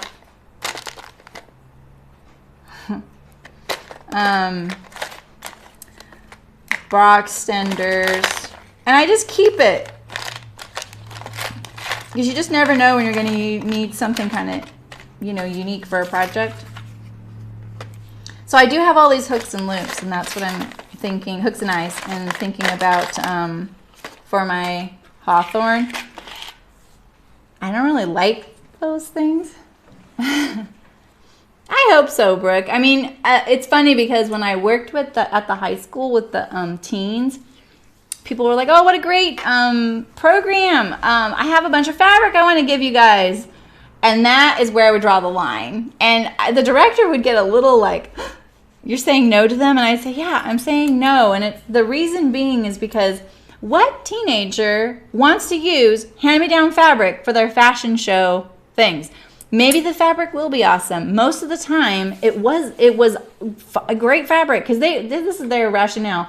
Oh, well, someone can make this or that out of this, or they could do this with that. And I'm always thinking, well, then why don't you? You know? And they don't want to hear that. And I felt like it was a little mean. But the thing was, space was so limited in our room that I had to draw the line because I wanted machines. I didn't want fabric. And so I would say, you know, I'm really sorry, but the teens really love picking out their own fabric. It's kind of the most fun part of this whole process. It really is, because after that, it's just all, you know, blood, sweat, and tears getting their garments done for the fashion show. And, you know, for the kids that didn't have enough money to buy all the fabrics that they want, we had stuff for that too. Like, they were taken care of, you know. So that was where I draw the line. But, you know, I'm not going to tell someone, I'm really sorry for your loss, but I don't want your grandma's things, you know. Plus, I really loved seeing what they would have. It was really cool. Yeah, you know, and like the wooden spools of thread were really cool, but you really can't use that thread. It's ruined. Yeah, exactly. You can find muslin fabric. So I would look through it sometimes, and I would just say, all right, we can take this and this, but, you know, some of it we just couldn't take. You know, like, it just wasn't appropriate for what they were doing. So, but I have gotten some really cool notions and stuff like that I've saved over the years. I have this leather sewing tool. The thing is amazing. I don't know how you use it, but hemming tape, yes, and the lace tape, I've gotten that too. I don't think I have any more right now, but yeah, it is really interesting. It's just, you know, after a few years of doing that with the teens, I just finally was like, we don't have room. It would just, the fabric would sit there for years, and no one would, you know, but sometimes that's not what they needed, Megan. Like, it just wasn't, it wouldn't be fabric you'd use for a muslin, because it would be like, you know, polyester satin or something, you know. And they weren't that great about making muslins. They should have been, but they just wouldn't. So just kind of how it was. They were like, make 2 of these? Forget it. I just want to make 1. They like to drape on the body. They like to like make the pattern as they go. Unique, you know. All right, so I'm thinking I can ease this waistband in. I'm hoping I can ease it in this much if I got rid of this. Actually, maybe I'd get rid of this and use that as my seam allowance. We'll see, right? So that's how much. I'm only decreasing my waistband by 1 inch. It doesn't seem like much, I know. But it's, you know, sometimes 1 inch makes a big difference. It's just that amount that you need so that it stops gapping, and you have to keep doing the wiggle dance, you know, to keep them up. All right, so here is my waistband. So we'll sew this to, let's get rid of this lining around my buttonhole.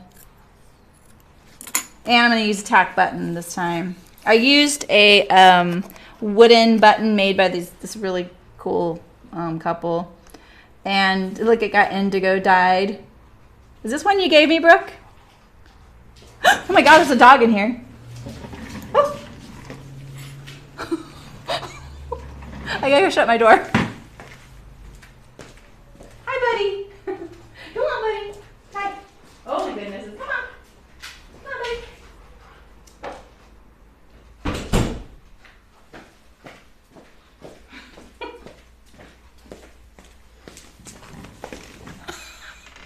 a big Rottweiler just walked in the door.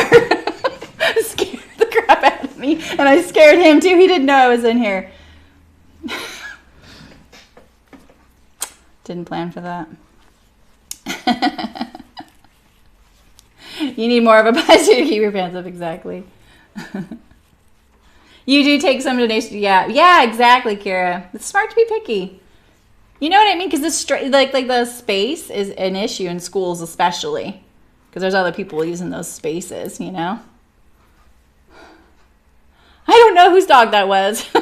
I've never seen it before. It had a collar in, but there's a few other people kind of around the back of me. And they're probably just hanging out and have their dog out for the day or something.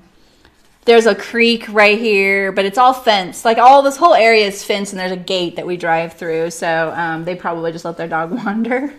This is scary. Bye, Christy. Have a great weekend. Yeah, you gave me. I'm pretty sure. I know I have others too, but I have this one big one. Yeah, by Woolly Moss Roots. Exactly. I know, right? That was a big dog.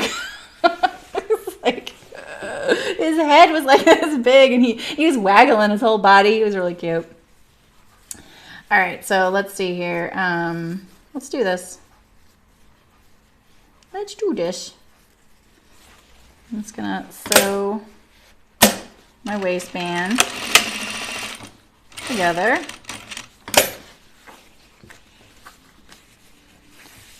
So this piece here is not stretchy. I'm going to sew it from this side so I can see where the old seam line was. So you like...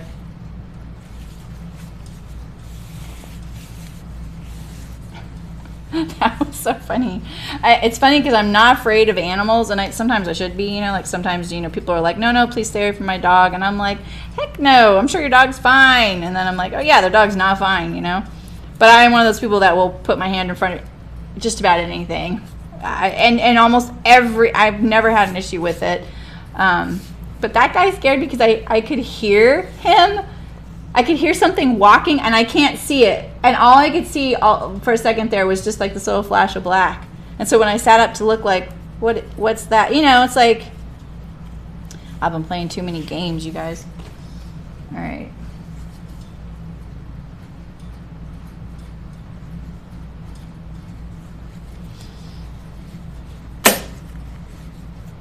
What?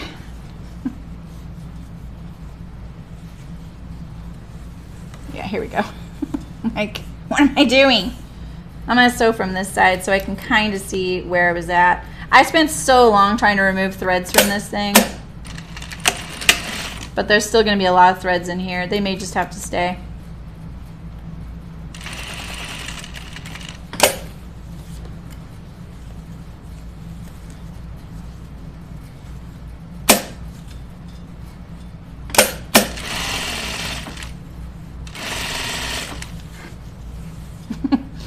Yeah, that was pretty funny.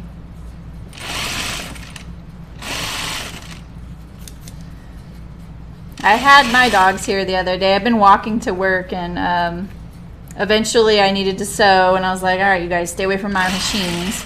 And they, Loki came, the little pug puppy came under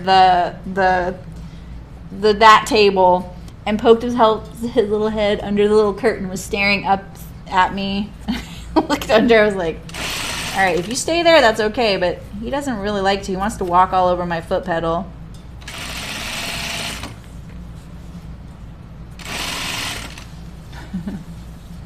It could have been a snake. I don't mind snakes though, but I could hear something walking. Like I could hear the toenails. That's what startled me. It just, because I couldn't see anything. All I could do is I can hear it. This waistband's looking wider than the one I cut. It's okay. I thought the one I cut was a little wider. There.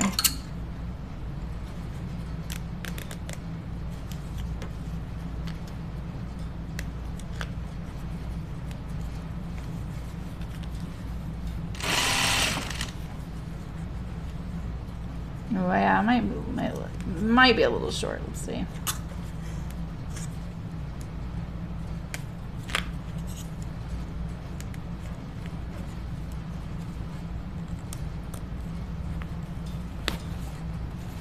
Okay. Oh yeah, I may need to cut a little bit off.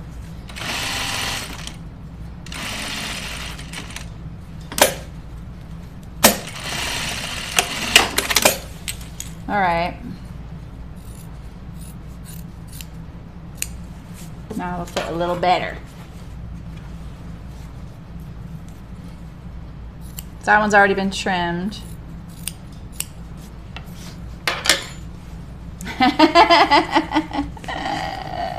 Exactly, Brooke.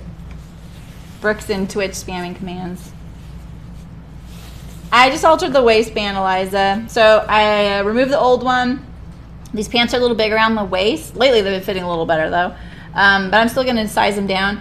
I'm not going to size the pants down, just the waistband. And I also I had to use the old one because I didn't have this denim anymore. So I'm going to put denim behind it rather than fabric, which it was before.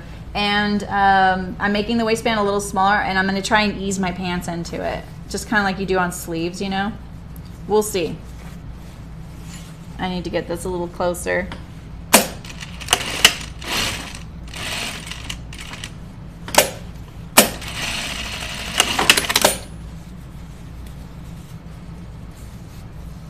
Did someone say he wants to? Yeah, he's just trying to help me sew. Exactly. He was so happy to see me. I have dog treats too, but you know how that can go. All right, I'm going to check my width of my waistband right now. Look at that difference.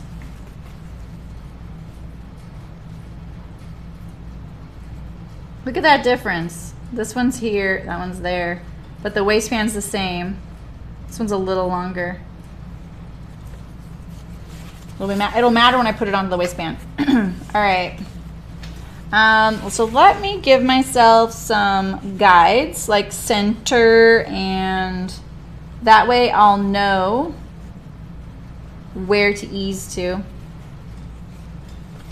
I'm not going to assume that this seam right here is the center. I have a seam right here. It isn't. I can tell already because remember I trimmed it off. So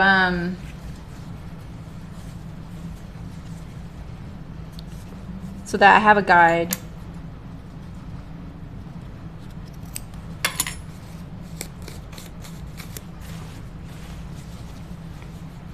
And I think I'm going to sew it so that I'm going from the inside to the outside like I usually do.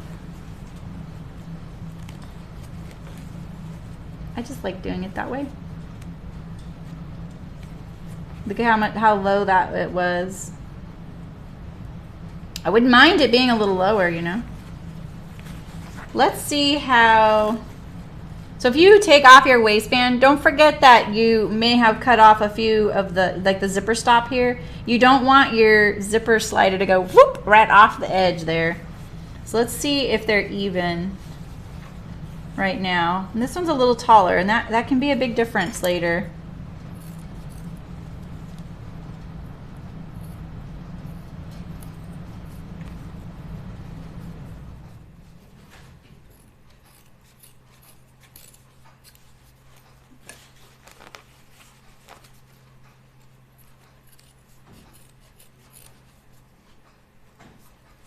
I wouldn't mind it being a little lower.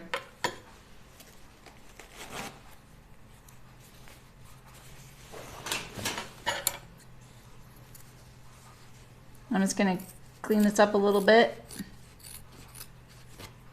There's my carriers. What are these called? Belt loops.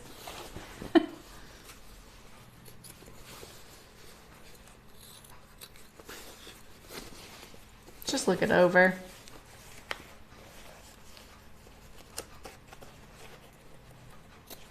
All right, I'm going to put a stitch in the waist seam so I can kind of draw it up like you do in a sleeve.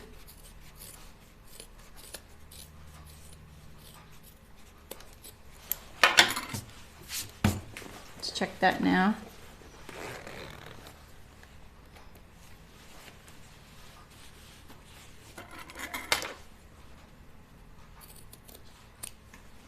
All right.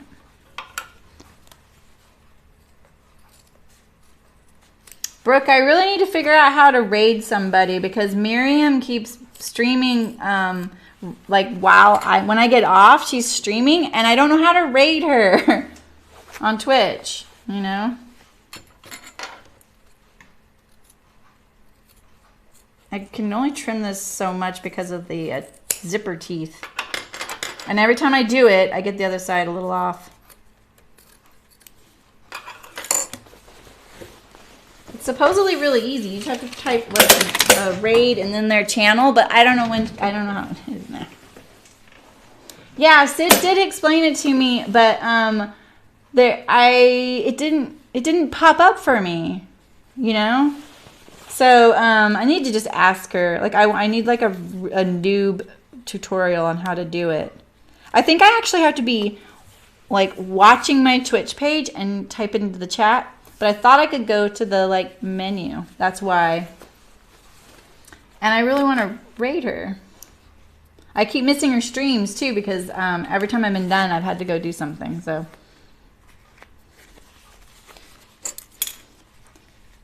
All right, so this is where my button was sewn on. We got our center mark. Let's put a little bit of a gathering stitch in. I'm gonna actually change my stitch length on this because it's denim.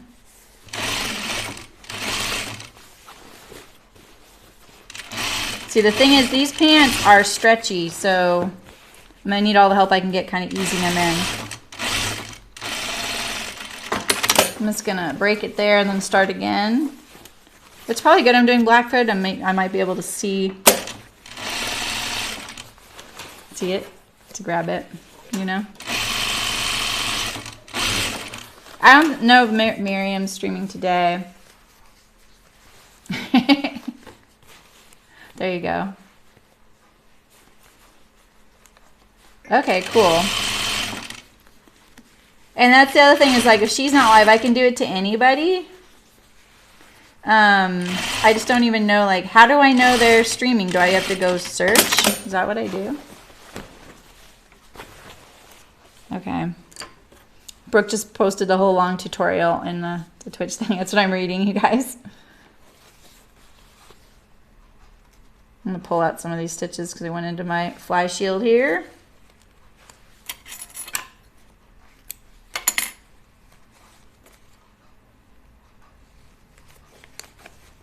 Oof, I cannot see. Let's see here.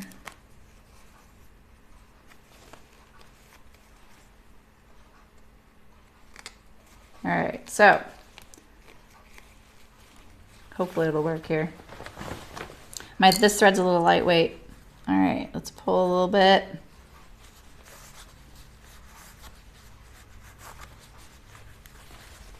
And pull from this one too.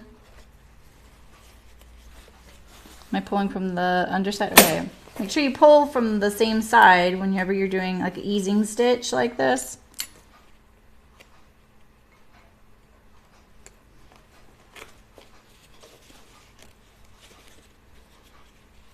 Oh, man. Denim and gathering. She's off. Okay. Yeah, that's what I was thinking too, Brooke. I missed her stream yesterday too. I kind of took the day off here at the office because I had to teach last night and I knew I'd be a little burnt.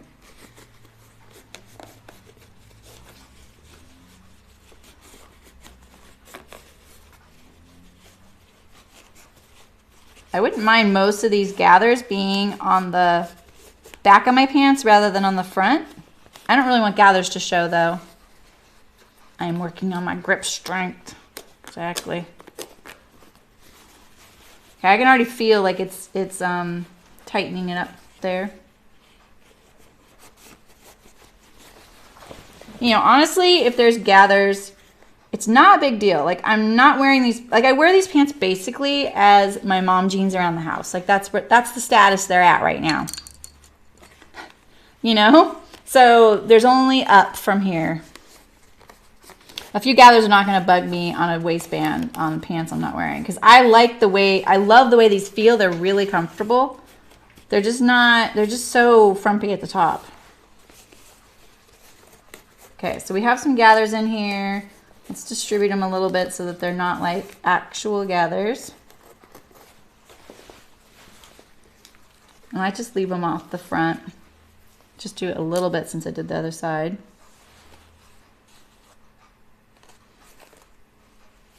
Oof. The pocket makes it a little thick to do it. Yeah, she's watching on both. She's commenting on both, Kira. She's kind of a stud that way. She's Kino Bean on Twitch, if you see her comments. Yeah, so like most people are here, Kira, they're in YouTube. But I will get the occasional person on Twitch that, you know, will say, hey, is this live? Because I'm commenting to people that they cannot see. So they think that they're watching a past broadcast, because people can replay a broadcast. Yeah, the quality of the video it's better on Twitch. That's what they're geared toward. YouTube's kind of late to the streaming game. You know, the other person I would love to check out is Vimeo, but I just don't think anybody watches Vimeo. But it's gorgeous. The whole site is gorgeous. The interface is gorgeous. And they're trying to woo people onto it. And I've used it. I used Vimeo for like all my tutorial videos that people download, because you can send a password link to them and an invitation to them, and they're private. I can't really do that on Twitch or YouTube. So many platforms, you know? So it would be really nice to be on Vimeo. I could just do everything on there. But I've never watched a stream on there, so I don't really know what it's like. So, and nobody's heard of it. So, all right, so let's see here. Let's just pin where's my center? Here's my center. All right, let's just pin it to the waist at the center.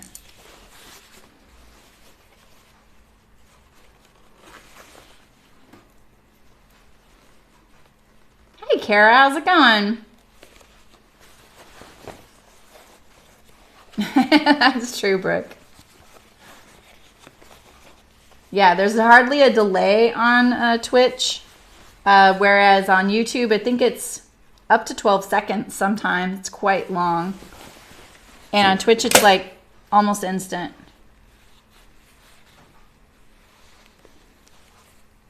All right, what are you up to, Kara? We're doing some kind of mending type stuff right now.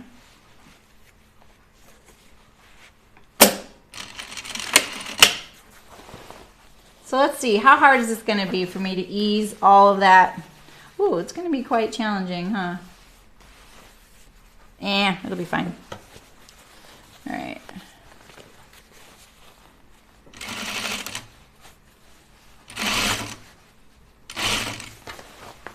Mostly it's because I'm trying to do a lot of it in the back. Get those belt loops out of the way.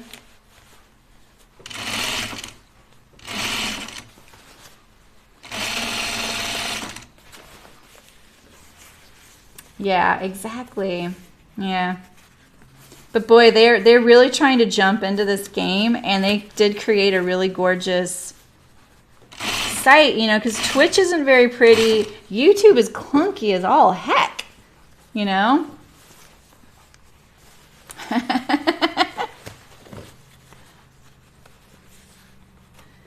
You never know. Brooke, you know, she is a sorceress. She's a witch. I'm friends with her on the Harry Potter Wizards Unite app. I know it for a fact. She's way above me. I think there was an event in that app today, right? Or was that last Saturday? Did I miss it? Okay, this would be a little easier to do if I was doing it on the pant side. I will admit that.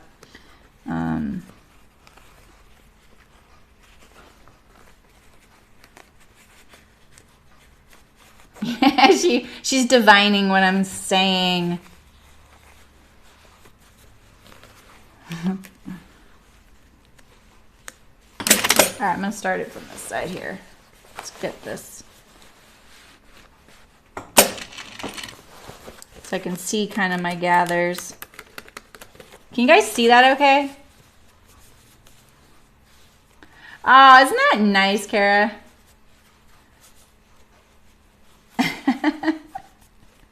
Yeah, you can't have the sound on them both. That throws me off. I sometimes will watch 2 Twitch streamers at once, and I have to mute one, otherwise I get really confused.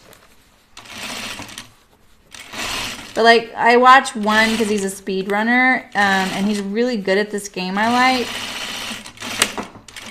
But his personality is a little like, eh. So I watched another guy it was really fun, same game, and very interactive with the chat. He's got a really great personality, but he plays a different version of the game. So, okay, so let's see here. I am going to do it from the pant side. It's just easier to see my gather. You know, like it's like when you're doing the sleeve to an armhole. Hi, world peace. Yes. You know, when you do the sleeve into an armhole, you can ease up to 1.5 inches into an armhole. So, and I'm doing the same amount about over a greater distance, but I am trying to focus most of it on the back side, the back part of the pants, because that's where I have the most gapping. And it's easier to do it from the sleeve side, right? You would never do this from the armhole side. But now what I'm thinking about is making sure my waistband's going to match over here. This is always something I don't do great at, is getting my waistband to be the same. I focus on so many other things, and then I forget that part. Kind of like the placket on the shirt thing. You know?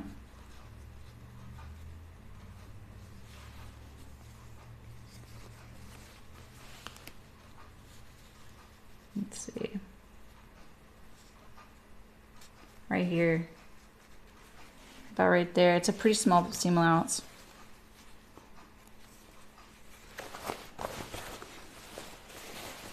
Oh, right. I'm starting from this side. That's what I'm doing.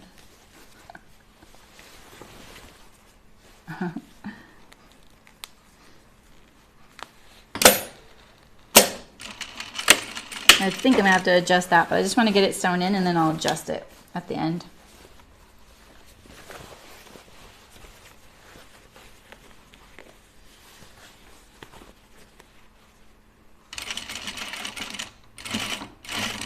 I just realized I haven't been worrying about hitting my zipper teeth when I should have been.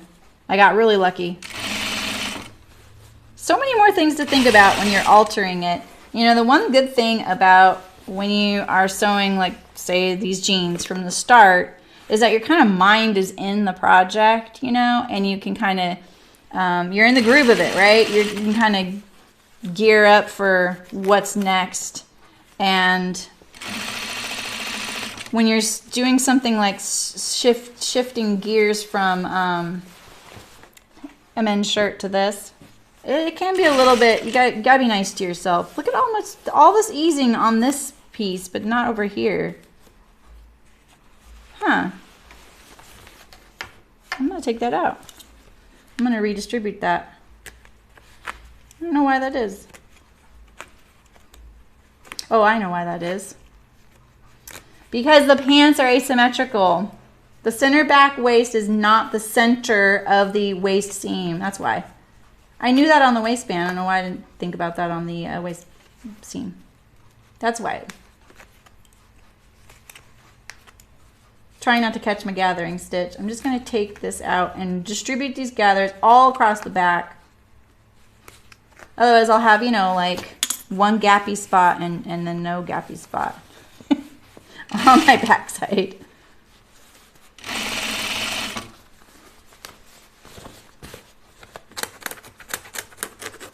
There we go. That's a lot easier too. You know, it was really easy to fit all of this pant into a smaller waistband. So if you have this issue and you need to size your pants down, you could do it that way. You could just size the waistband down.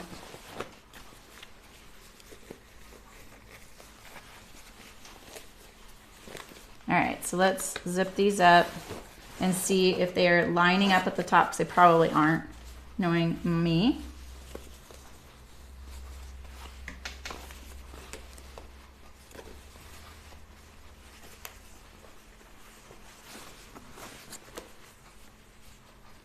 Yeah, see that?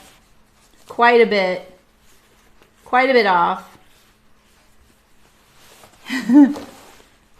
Like the bottom matches, but the top doesn't. So let's fix that. And I could do this a few ways. Like obviously this waistband is a little smaller on that side. So the easiest thing to match this would be to make this waistband the same width right there.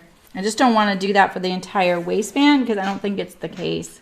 You know, and it probably is just the way the original one was sewn, because these are kind of the original lines right here. You can see that.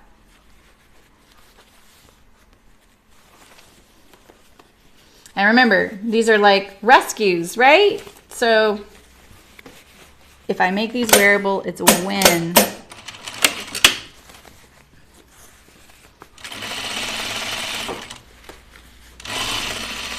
I really need some shorts, you guys. But I'm not sure the ginger jeans pattern is gonna be what I want for my shorts. I was thinking, or the city gym shorts. Like I like those, but I want more structure, you know. Do you guys have your eyes on any shorts patterns? I'm just gonna sew this a little nicer right here. I was a little too hesitant.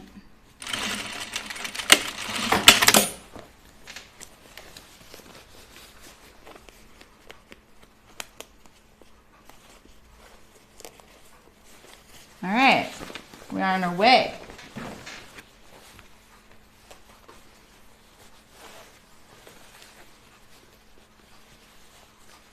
All right, so let me get my yellow thread.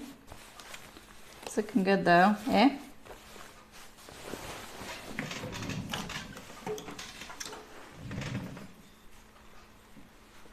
Did I use the top stitch thread?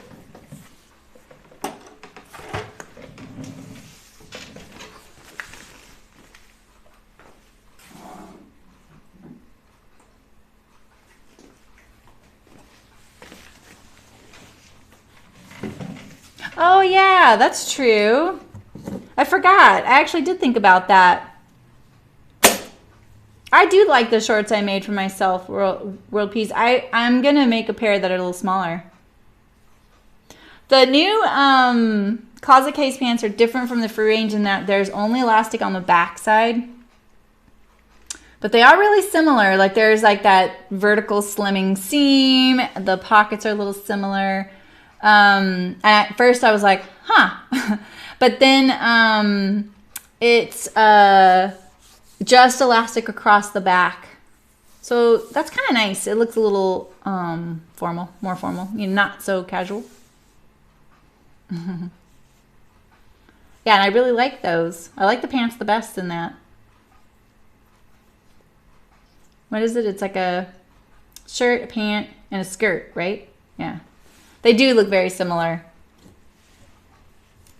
All right, I think that this is not the same thread. This is what I used. Well, that doesn't look like what I used either, does it? I'm gonna use this though. Only because my machine doesn't really like monkeying around with these different weights. And I'm already managing too many things. Yeah, I really like them. You know, the thing is, like, I will admit, like, when you guys picked those, or Julie suggested those, remember? I was like, okay, you know what? I'm down for a free pattern. I think, you know, kind of there's a lot of great content already out there. You're not getting utilized often enough. Those have obviously been utilized a lot. And when I saw them, I was like, oh, those look like too short of shorts. And I don't like things getting hung up on my thighs and having to pull them down, you know. And I want to be able to sit on a chair without burning my backside or getting waffle lines. You know, like I live in a hot climate. But then when I sewed those and I tried them on, they're not really short. It's just an optical illusion in the picture that makes them look really short. And I really like them. I like how comfortable they are. I like how fast they are to sew. So I would totally recommend it. It's a free pattern. And if you watch my video, I don't remember if you were there for that. I explain things as I go on the first pair, but I had a really bad time sewing those. Like everything went wrong. I had a lot of bad luck and made a couple of bad choices. The second pair went like that. So if you kind of know what, you know, what's what, I would just watch the second half. Oh, it's a little too cold where you are, Kara, for some of that. Yeah, it's interesting. Like, I'm always like, I'm still like kind of ingrained from the fashion industry on when you release things. And I always find it interesting that people will just be like, hey, we have a new pattern, like in the middle of nowhere. I'm always like, what happened to seasons? Why am I not on Netflix at that? So, are you like in Australia, Kara? It's winter there. All right, so let's put my waistband on here. I'm gonna top stitch. What am I gonna do here? I think I'm gonna top stitch the edge first, right here. No, I'm not. I'm gonna look at this whole thing first. Because it's already been sewn and washed a few times, it is, you know, it's got these like little natural wrinkles in it. So I kind of want to see how it's going to be. I'm going to pin it a little bit. I was just going to throw it on there. But remember, I'm easing things too. And I need to ease the other side of the waistband. You have that. Oh, cool. You have it all ready to go? That's awesome. Yeah. Yeah. So it's really cold there. Yeah, exactly. That's what I thought.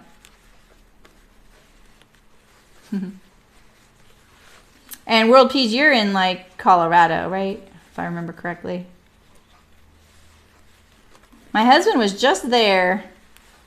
He got stuck. You had those crazy storms.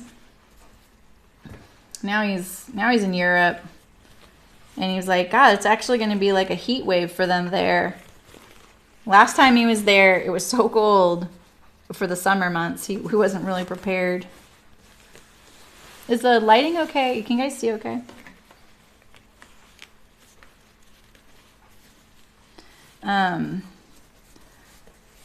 I really want to just stitch the top edge down, but I like a continuous stitch. I don't like the start stop, so I'm just going to pin this.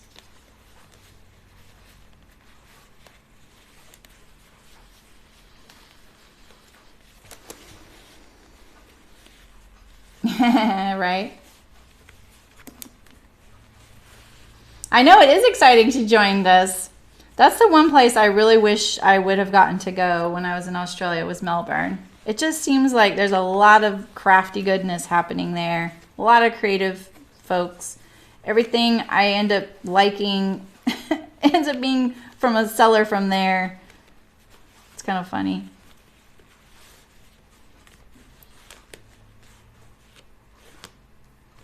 Sydney was nice. It was just a big city, you know. It's 6 a.m.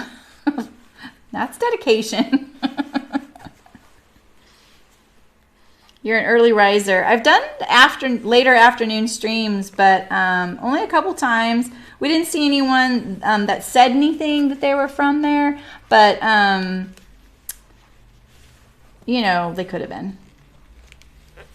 I was kind of hoping that they would be like, yay, you know, so I could tell if that worked. But, you know, a lot of people were going to work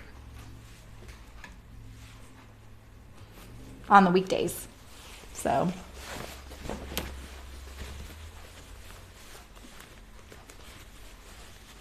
is this getting tedious for you guys? Because I can switch to a different project.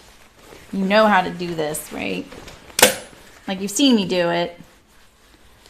So now that seam is not lining up with the center. I'm not gonna worry about it. It was nice because before the seam was right here and I could cover it up with a belt loop. Yeah, you guys, that would be awesome, Kara. I would love to. We need a world tour.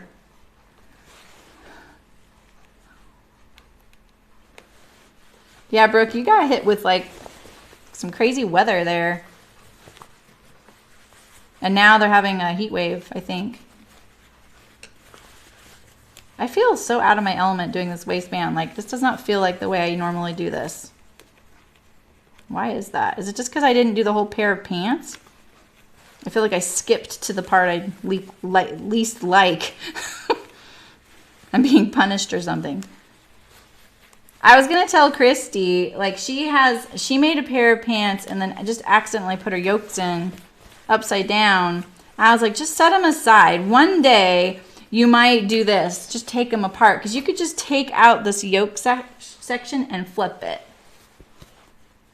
Yeah. You're a morning person. That's nice.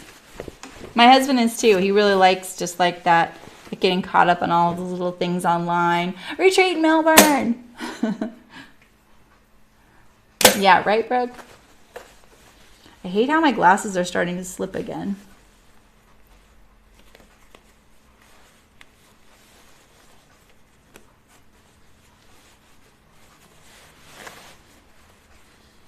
I kind of do like a head and then I go back and do the in-between right here. But I do this so that I can see what I do it this way where I start from the inside and go to the outside so that at least I can see how it's going to look before I sew it down, you know? Yeah, it can be hot where you live, Brooke, right? In Napa? I think of where you live as coastal, but then it's just coastal compared to where I live. Oh, Kara, don't tempt us. We were already planning a one to the UK, and then all the Swedes can meet us, and the Norwegians can meet us, and Italians, Spanish, and then we'll have to go down under.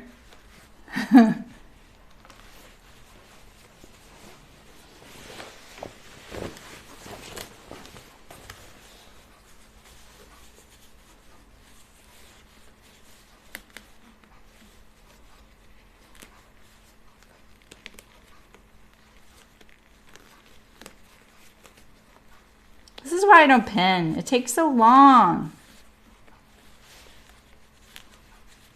I just want to get to the sewing. I feel about pinning the way most people feel about cutting. I don't mind cutting out things anymore, but I used to. It used to seem so tedious. And I think too when you're a beginner, like when I didn't like cutting, I was a beginner. And I feel like you feel like, oh, this is where I'm going to make the mistake, you know, like I'm going to make a bad choice or something. And then eventually it became, and I would hear people say, oh, cutting's my favorite part. I just didn't relate to that. And then eventually I really liked that part because it's kind of the creative part. It's where you get to make a lot of your choices, you know? Global is alive. That would be fun. Are you guys gonna pay my way?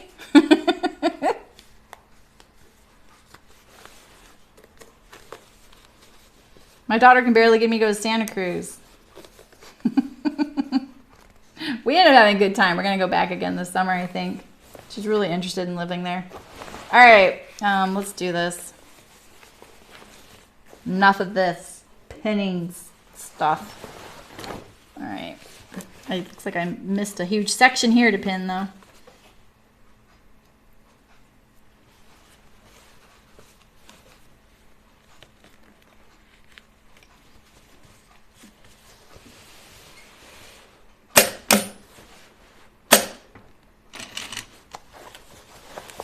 I'm going to start right here so my belt loop will cover up my back tack. Hopefully I won't have another one. You never know.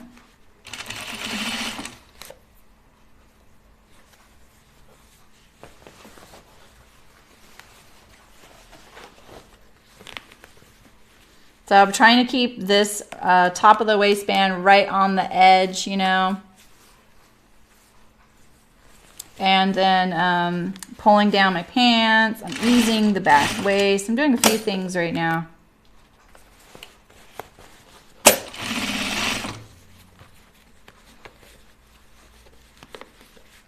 Now I might not get it stitched perfectly on the inside, but it doesn't really matter because the outside's what shows.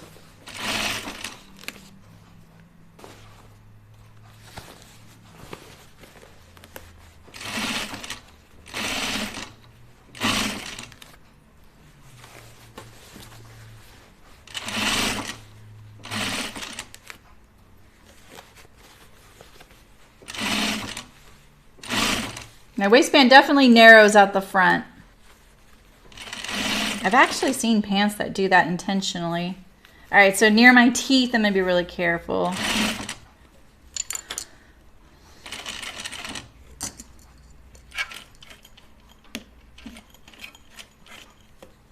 I just walk it to get it past those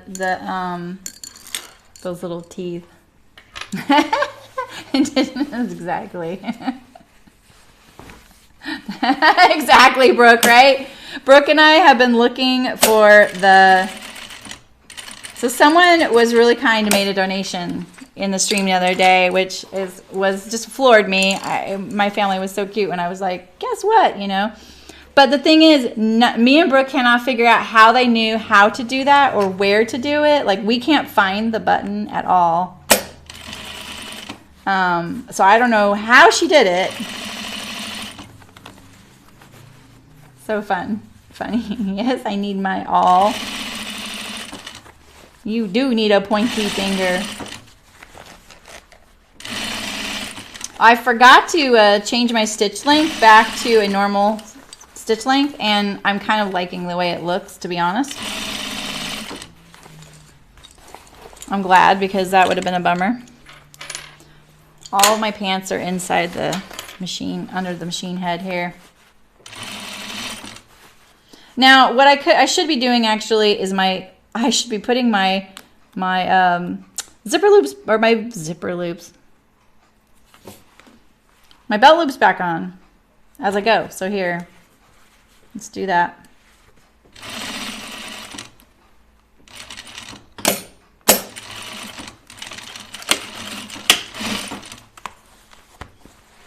I don't know what the heck a zipper loop would be.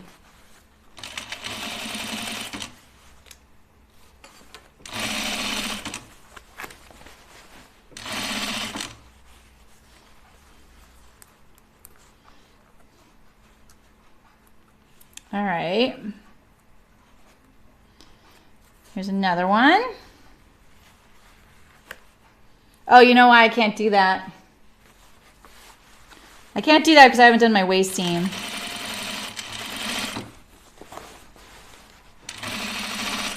So if I had done the waist seam from the center front, started there and gone all the way around to the center front, and then I came around to the top of the edge, I could actually have included my belt loops in there. I can't do that right now because I would have to, when I go to do this section of my front, the reason is I put my back tack at the center back waist, right? So when I come across them, I'll show you why it wouldn't work. It's pretty obvious once you get there, but like when you're thinking you're really clever doing it at the top, it's not so obvious. Because I've done this before to myself. Okay, here I come. Now I'm going to finish my front. Because I did the left front first. Now this is the right front. I mean, I did the right front first. Now I'm doing the left front. If I had already tacked this belt loop down up here, I wouldn't be able to keep going. I'd have to stop. So yeah. If I had started with the entire front and then come around, I could have included it, but I don't like back tacks at the center front. it leaves room for error too. I feel like I always have an issue with it. And then, you know, it can look a little heavy and chunky there.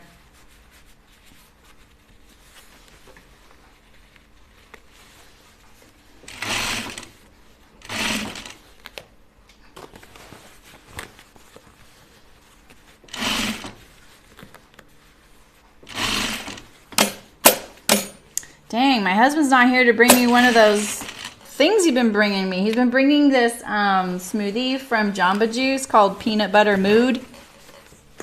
It's really good. Oh, your phone battery died. I don't know what you missed, Nancy. I doubt it. I'm still on this waistband, but I'm almost done. This is, by the way, this is the section that I eased on the pant. Now, it's not going to be a slog because, remember, I'm sewing the waistband to the other waistband, so that works, right? Like, that didn't change in size. Okay, so here we go. Let's just tack down our belt loops, and I think we're done. As long as I got my waistband size correct.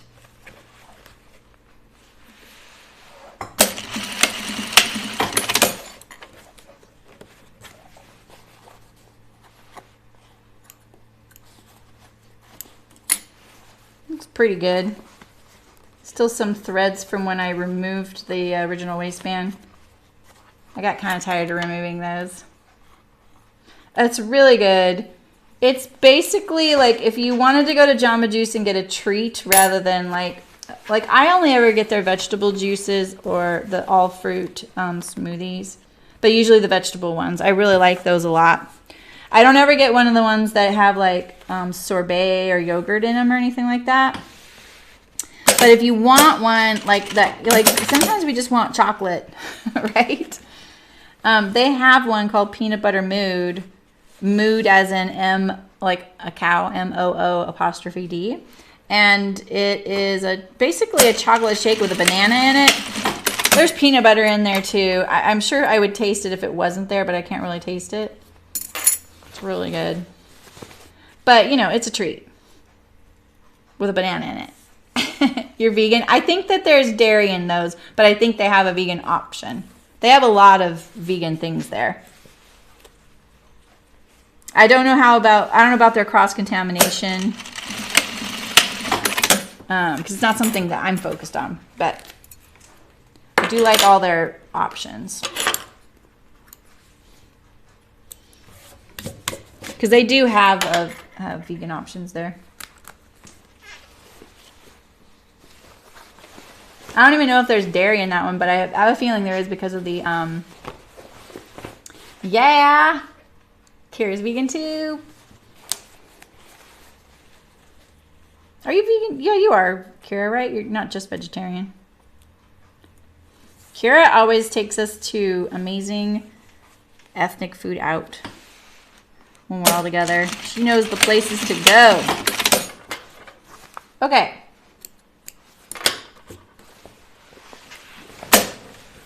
Let's how they look.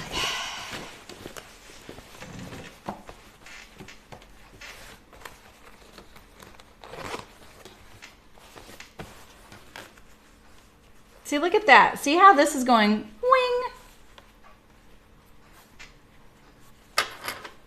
This, I probably would need to correct something else to get rid of that.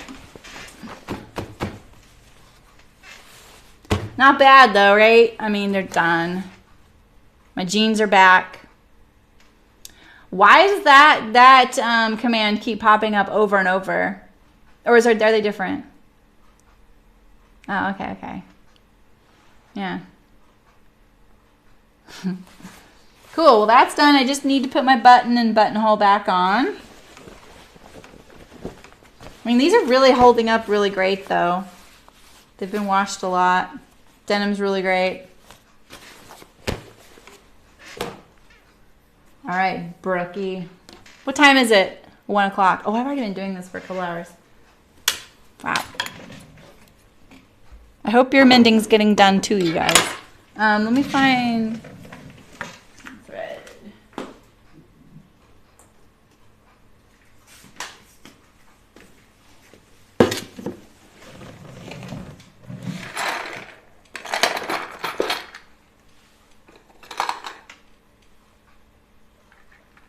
You know what's cool about some of these cones of thread, and you guys might have them that do this, the bobbin fits on top.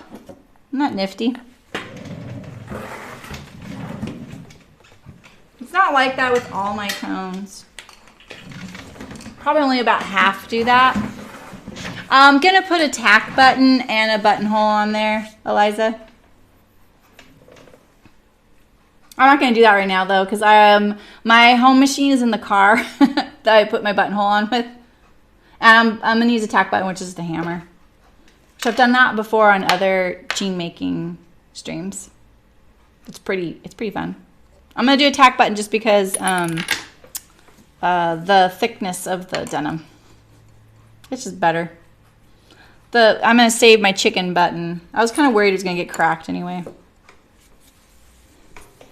Yeah, so here's another one, and here's another one. See, look. Pretty cool, huh? Looks like there's a little lip.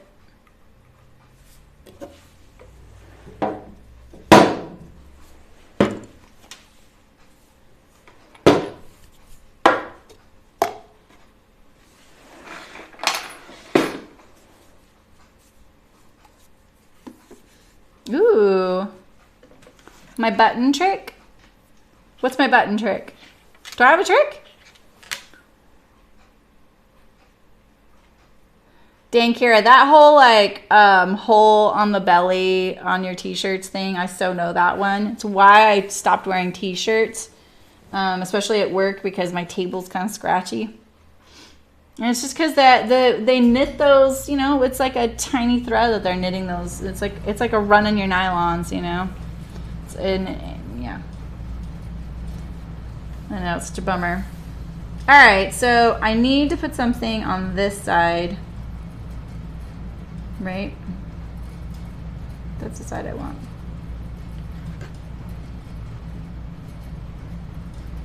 Yeah, so I'm putting something on that side.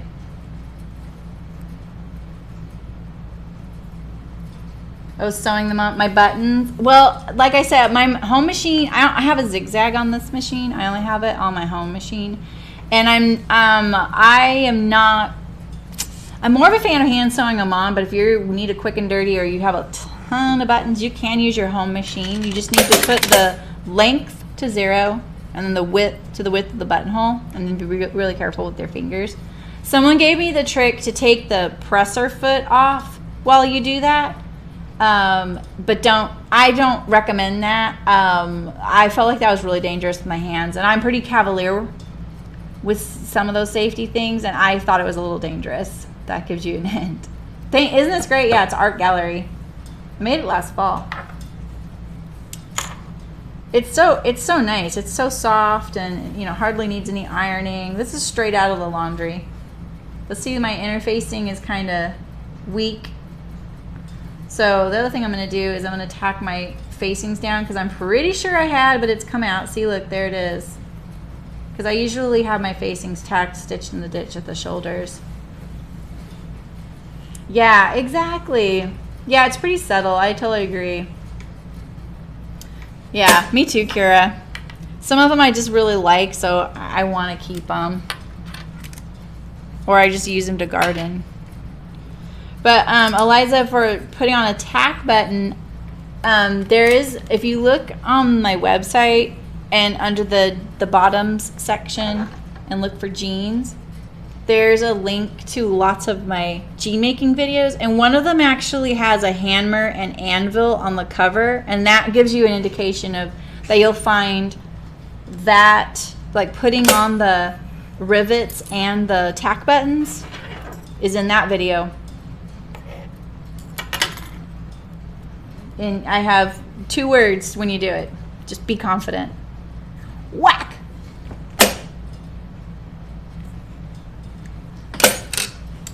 I feel like that is the best way to go about those kinds of things when you have to install hardware, you know? All right, so let's look at the inside and see, because I want to stitch down. I want to stitch this down. from the skirt down. And what I'm going to do is I'm going to stitch the placket to the facing. I'm just going to do it. I'm just going to go for it. It's going to be invisible to the outside. I'm getting to that point where I'm like, oh, I'm tired of mending my clothes. So I need to button this one. This isn't going to guarantee that my buttons won't come unbuttoned, though. They may, but my skirt's not going to flap open.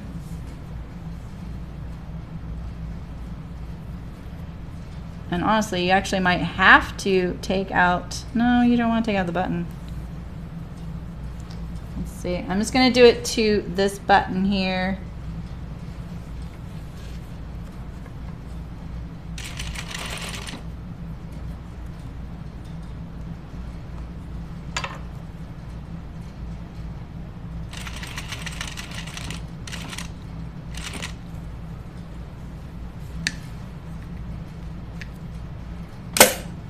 Oof, this one's sewn a little crooked. Phew, made it. Uh-oh, uh-oh, uh-oh. That was the sewing fairy telling me I caught the dress. We need a command for the sewing fairy. She was like, look, lady, I'm trying to tell you something. That's why I'm preventing you from sewing right there.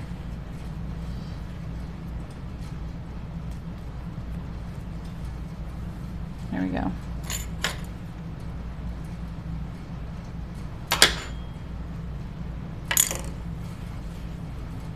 Kara, do you ever cut your sweaters up to rework them? Like, you were saying some of them don't fit you like the way they used to. Would you do any, would you ever rework them that aggressively? I've done that.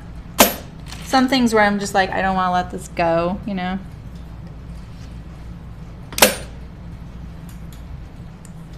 Oh, I'm having a lot of trouble getting past this button. I may just have to go like up to it and then continue past it. Like this.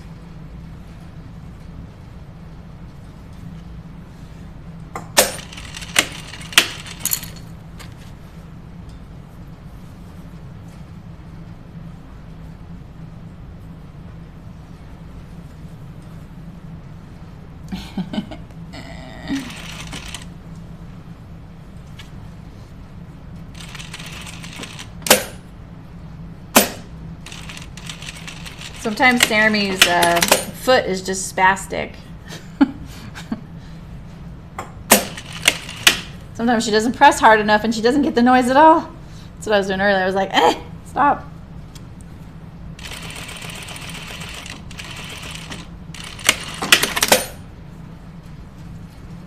This is such a quick and dirty way to do this.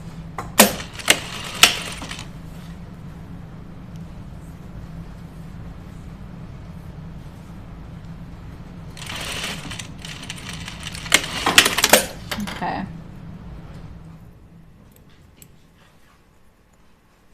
Clip your threads.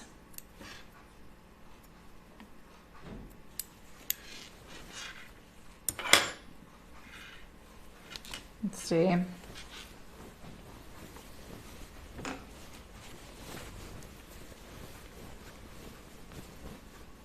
Oh, yeah, that's smart, yeah.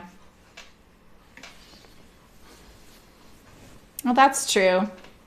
That does help, but that's not like, not for the fit things then, just mostly like, yeah, to kind of make them more functional and stable. I've done that too. I used to do that and not tell anybody because I thought that knitters would be like, no, that's not okay. You can't do that. When I was new, and I wouldn't tell anybody that I had like sewn with my machine. Oh, I didn't tell you guys what I just did just now. I just stitched in the ditch to hold my facing down on the inside. And so what I do is I just take, this is the shoulder right here. Here's the collar flapping around here. I make sure this facing, you can see like I still have one there, but I'm gonna do it again to make sure. I make sure when I'm doing this that I don't catch anything else but the facing, and I kind of make sure it's all smooth like this. And then I pull the shoulder seam apart and I stitch right in there. And it's called stitch in the ditch.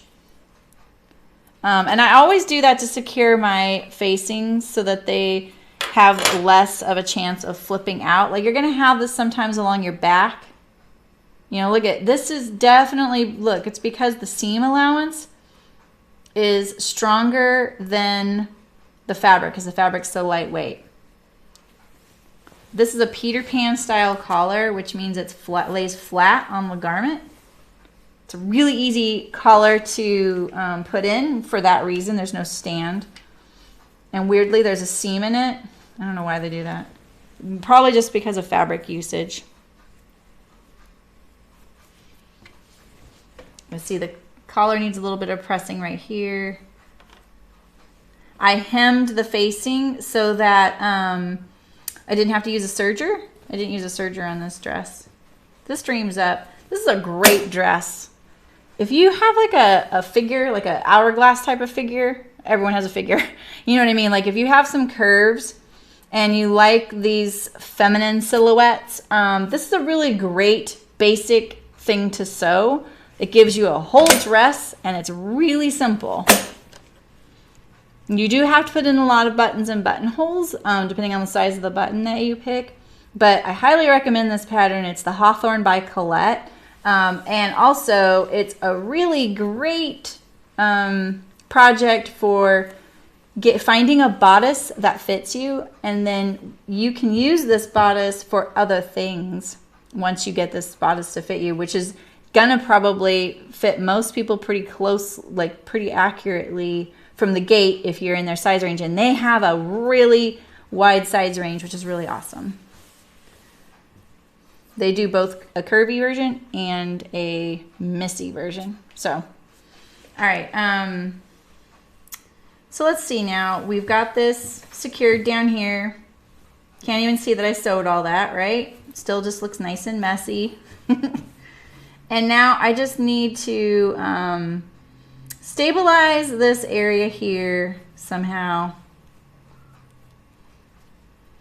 And I really don't want to use hooks and eyes because I feel like it's going to be kind of tricky. Like I'm going to have to like hook it and then put the button on, but it might be the best way to do it. Really, I just want to do Velcro. and I could, but Velcro is pretty pokey and the Velcro I have is pretty heavy duty. So it would be a very dirty way to do it, but you could do it. And it would be easy to put on and off, right? Especially if you have someone in your life whose hands may not be as dexterous anymore or they have arthritis. Velcro is really great for folks like that, you know? They may not be able to do their buttons as easily, you know? So you can even make fake buttons and buttonholes and do Velcro. So I really only need 3. And this may just be a case I need to hand sew these on, you know? Because see, look, I really don't have any room. My button's so wide where my placket is.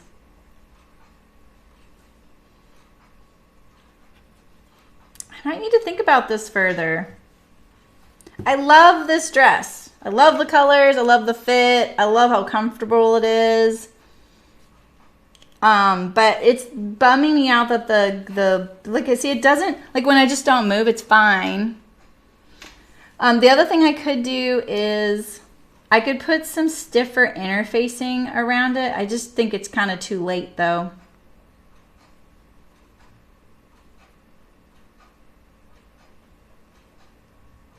What do you guys think? Like a grosgrain ribbon would have been good on here. I know, exactly. Why you... Wrong one. Okay, I was gonna say. Using my seam ripper.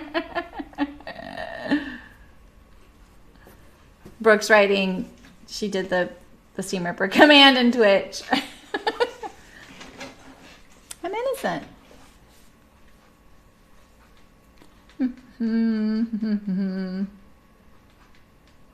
Now I wonder if what if I had my hook and loop in between the buttons? Okay, let's just pretend. Okay, let's pretend I've got this one right here. I mean, it does. I just think it's still going to do this gapping thing.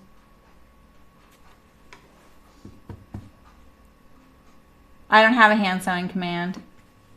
Are you kidding? I'm not giving you guys that. No, I'm just teasing. What would you want it to say? Yeah, it's right. World Peas, I know a ribbon would have been good, but I've already got the buttonholes in. So it's kind of like too late, you know? Like the interfacing is just not stiff enough, but I didn't want it to be really boardy.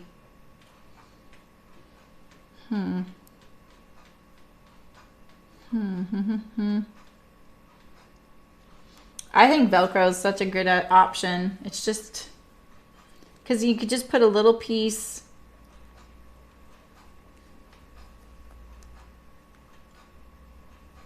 Or what if it was one on each side of the 2 ribbons? Oh, that's true. Oh, yeah, yeah.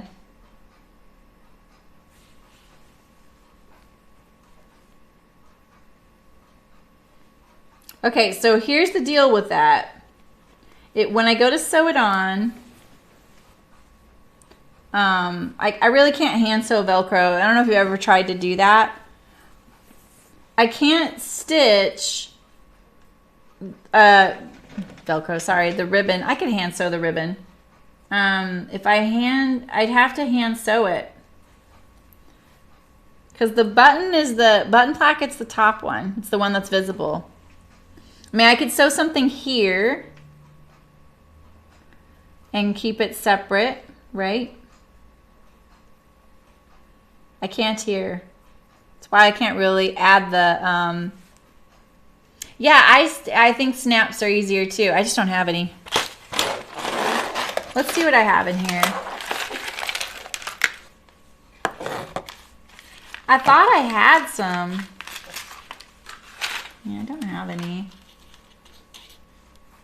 Let me look at my majiggy.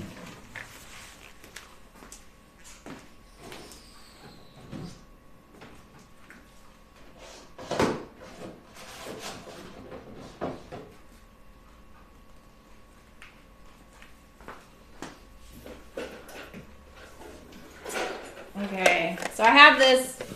This is all my hardware. Let's see here.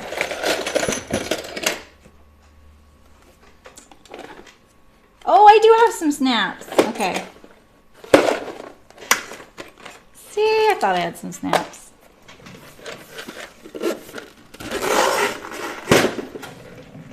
Okay, let's put this away.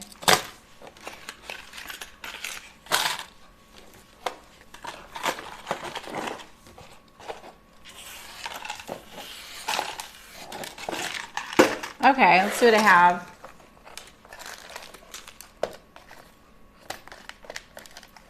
Look at these ancient snaps. Never gonna use those. This is the kind I need, huh, Kira? Like the little hand sew on ones. I mean, I have these big guys. And then I have the tape. Those are snaps. Majiggy. Yeah. Yeah, yeah. Think I could make these? It's not much space, but you know, oh, I just had an idea. Okay. What if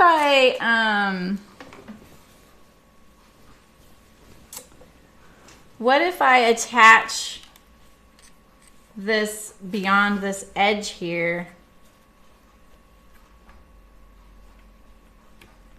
Right? I don't really have anything smaller than this. It's a lot of snaps. But what if I did something like, I could, what side's this? What side would I want?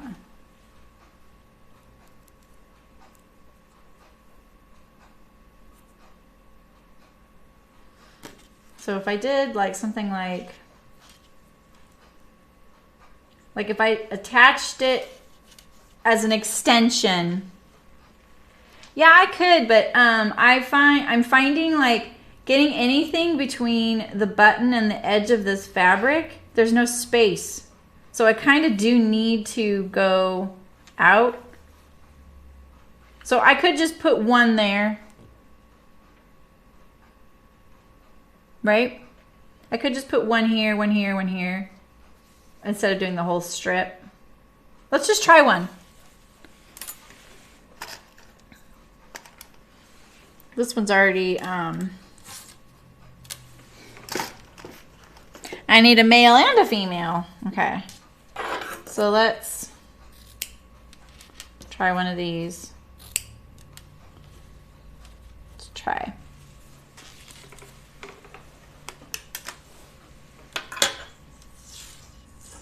What do you guys think? If I'm wearing it, I feel like I'm gonna wanna,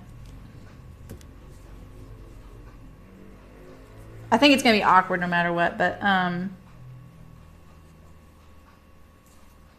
right, so I'm just going to, I'm gonna hem this little edge first. I don't like the way it's gonna look.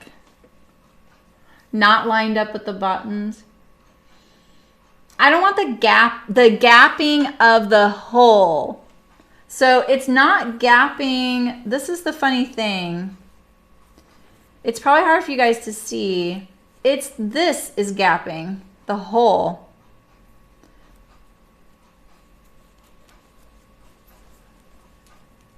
Like this.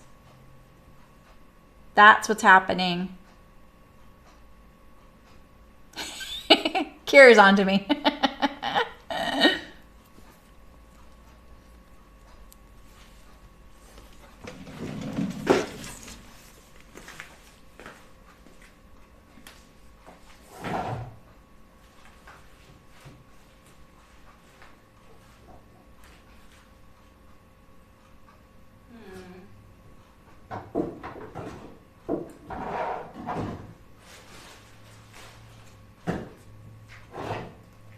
Well, here, I have a big old piece of ribbon that's the same colors.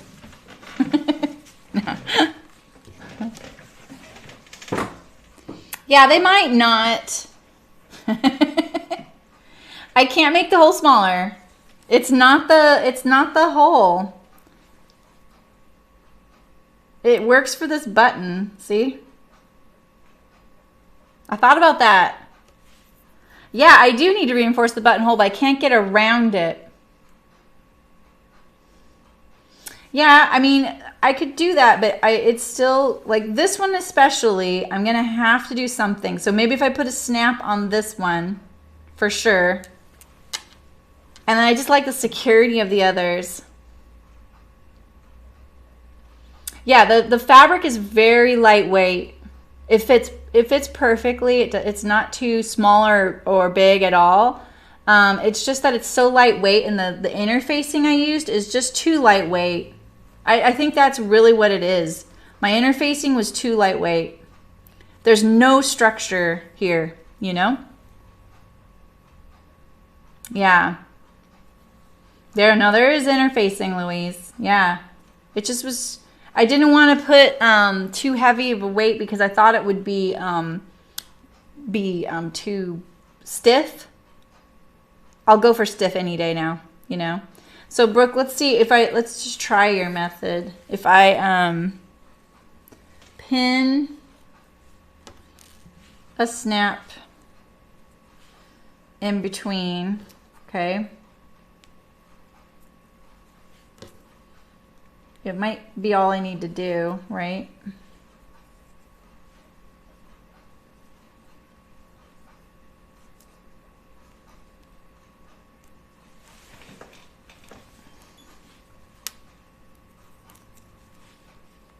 Okay, let's see here.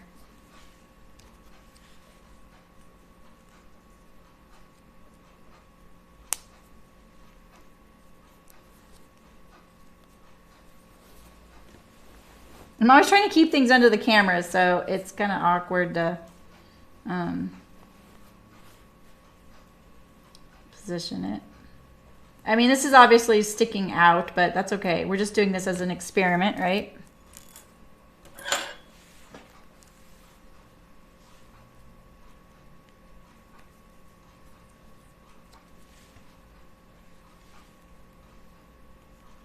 Yeah. I'm a little worried about restitching the buttonhole. Okay, so yeah, I feel like it might help, but I think if I put, I feel like if I just can put the button, the snap like beyond.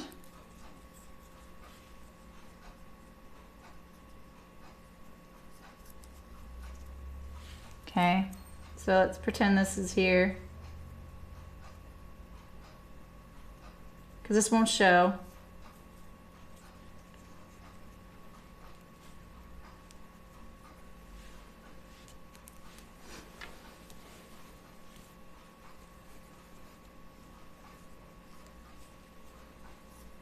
Okay, let's see.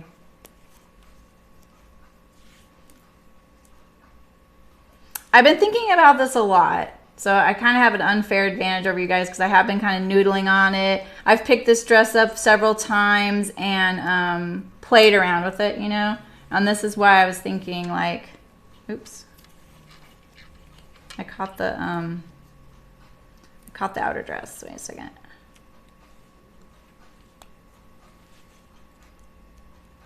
We love experiments here. I can just imagine a new person being like, oh my God, these people, they're really nerding out on this. Well, the thing is, I could, Louise, but I can't get it between the hole and the edge of the placket. And the buttonhole placket's the one that shows on the outside of the garment. The button placket's the one that's kind of hidden. Okay, so which one did I put that on? I put that on this one here. So, oh, it's still doing it. Wait a minute. Am I not connected to the button?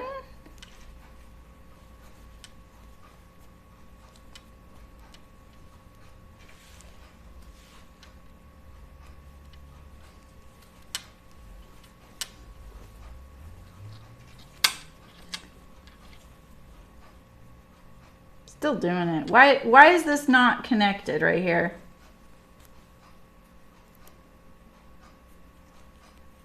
Okay.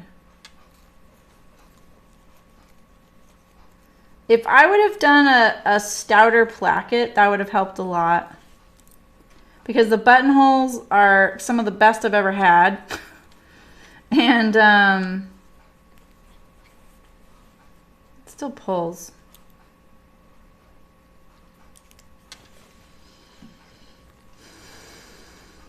Yeah, so here's this is the placket side. So anything I do to this piece right here is on the outside of the garment. I can't really stitch through it. I'd have to kind of hide it, you know? It's like I want to put wire in my buttonhole so that it doesn't bend.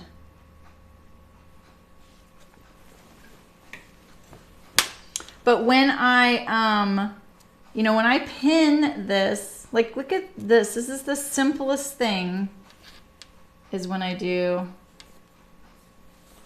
this. When I pin this together, it doesn't gap. See?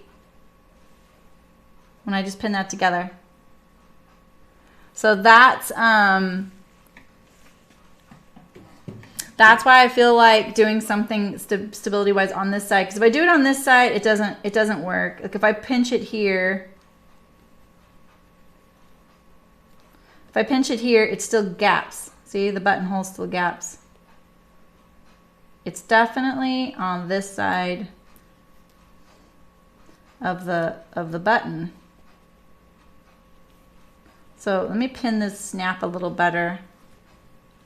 You know, the other thing I can do, I can sew it all shut and put it in a zipper. I could put it in a side zipper.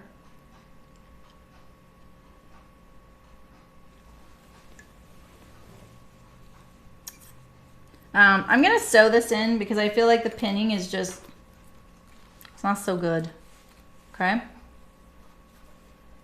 Let's just try it.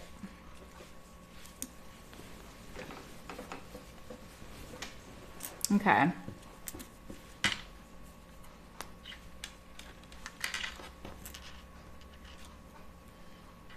Yeah, like a hidden zipper, like a side seam zipper, Kira. Just an invisible side seam zipper. Yeah, I can, Pam, and I did. I sewed it shut below the waist today. I can't get it on. I can actually get it on. I just felt like it might be I just didn't want to pop it. So you guys, I actually can get this dress on and off without the buttons and buttonholes. But it's like a, you know? Yeah. Yeah, so it does. It doesn't necessarily slip over my head. It's definitely a like, oh, okay. But you know what's interesting? This reminds me of the Amelia dress. I think I told you guys this, but I can get that dress on and off without unzipping it. And it was someone at the fabric store that said, oh gosh, yeah, that thing, I couldn't reach it. So I just tried it and it worked. I was like, oh, that's genius. I've had that dress for years.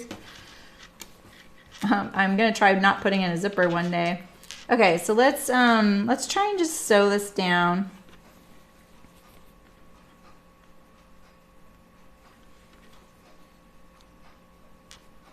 So I'm just gonna sew one of these to this edge here. Like this.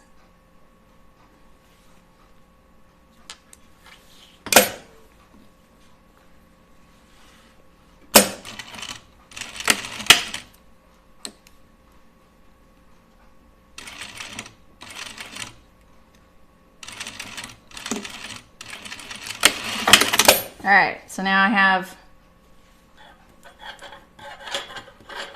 yeah, so if I can't get this to work, then machine sewn buttons, by the way. Yeah. I will take it apart and put in a zipper, I think. I just really like this dress too much. I'm not going to give up on it. I'm really being I'm being a little over the top about this dress, but it's just I don't really like worrying that it's going to pop open, right? Okay, so here's my snap on there. Let's button this up. I'm going to button this one so that I can keep the alignment above and below.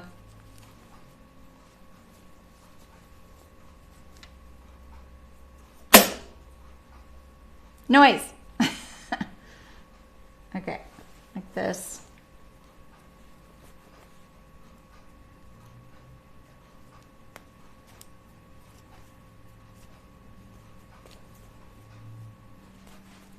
Okay, here we go.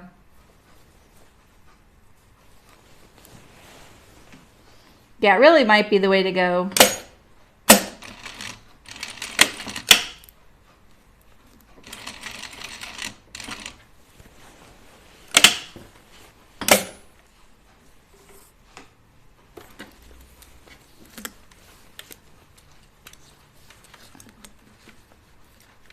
Get hung up on everything possible. Okay, here we go.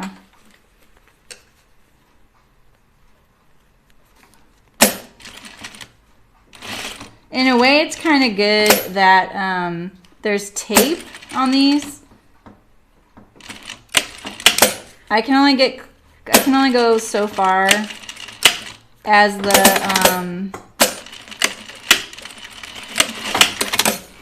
the button is actually on the edge of the placket.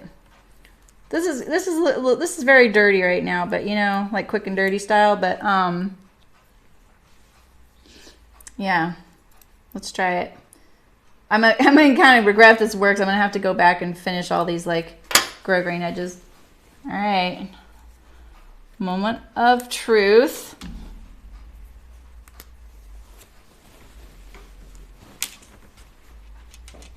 Still does it.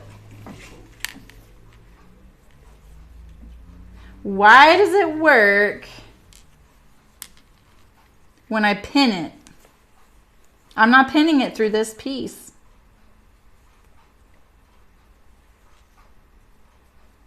It's too far away, huh? Look at that. Too far away. That's what it is.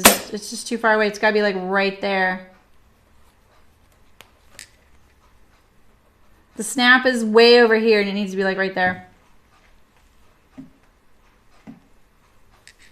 So yeah, so I could just put in a side zipper right here. It's got hip pockets, so the pockets are actually away from the seam right here. Or I slip it over my head. So this is what I'm gonna do, you guys. I'm gonna take out this little button, the snap thing, okay? I'm gonna take this out. I'm gonna sew it shut. Yeah, the pin has 2 points of contact, but I sewed it all the way around. So I think it's just not close enough. Because I'm trying to stabilize, basically what I'm trying to do is stabilize the buttonhole without stabilizing the buttonhole. So what I think I need to do is I'm gonna sew this all shut, my whole center front, almost all the way up to the top. And I'm gonna try it on a few times and see what I think. And if I can't get it on and off really easily, or I'm worried I'm gonna like eventually stress out a seam, I'll put in an invisible zipper on the side. I think that that's the best way to go. What do you guys think? I think, yeah.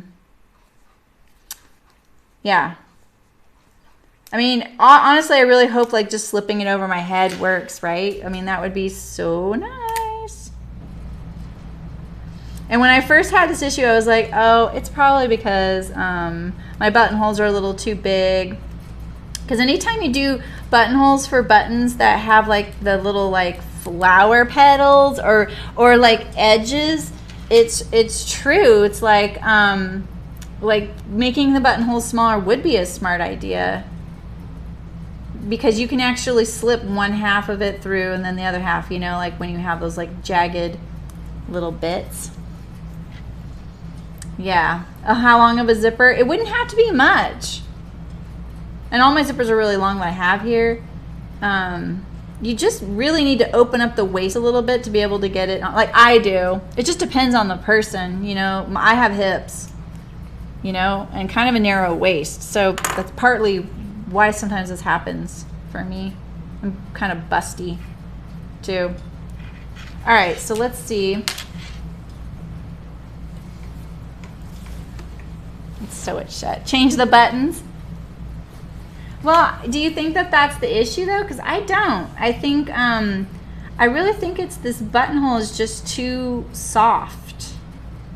Because the buttonhole and the button fit really good, you know? And these buttonholes turned out actually really nice.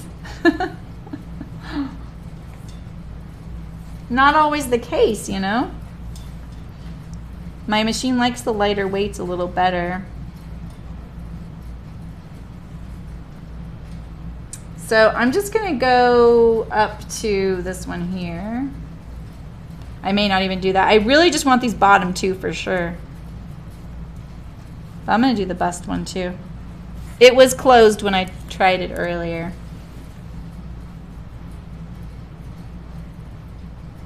Okay.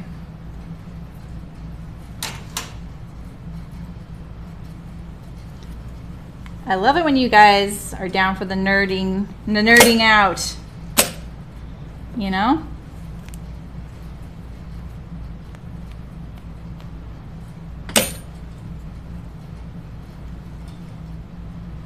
I love doing the experiments. If I can just remember like what I learned for the next time, that's the key, right?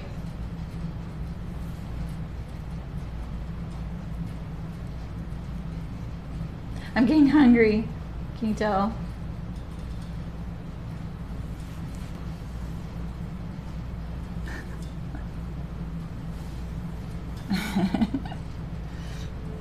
Okay. I can't get alongside it, but I can get pretty close.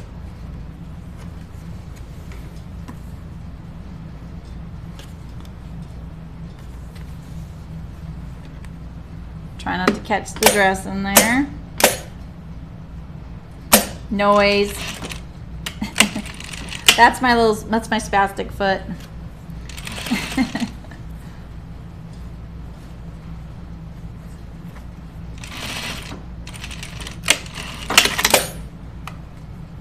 I'm doing like everywhere but the button, but I could actually go and hand sew this shut as well. It's been known to happen. No, Kira, I mean, it's pretty good. I usually go right before. And I forgot to get my water, so I'm really thirsty, really. Okay, did I catch it anywhere? No, I didn't. All right, let's see how it did. I'll try and wear this next week. Yeah, see, that's already helping. It still gaps there, but I think because this is sewn shut, it'll relieve the stress. Fun fact, Kira, a lot of streamers have a water app on their stream. And it will say, you've been live for 1.5 hours. By now, you should have consumed X ounces of water. It reminds them and the stream. And then the stream's all, let's get a drink. Drink some water. It's pretty cute. All right, guys. Well, I feel like I did learn some stuff. You know, my dress looks the same, right? I didn't change the appearance. This really needs to be ironed right there. It's bugging me.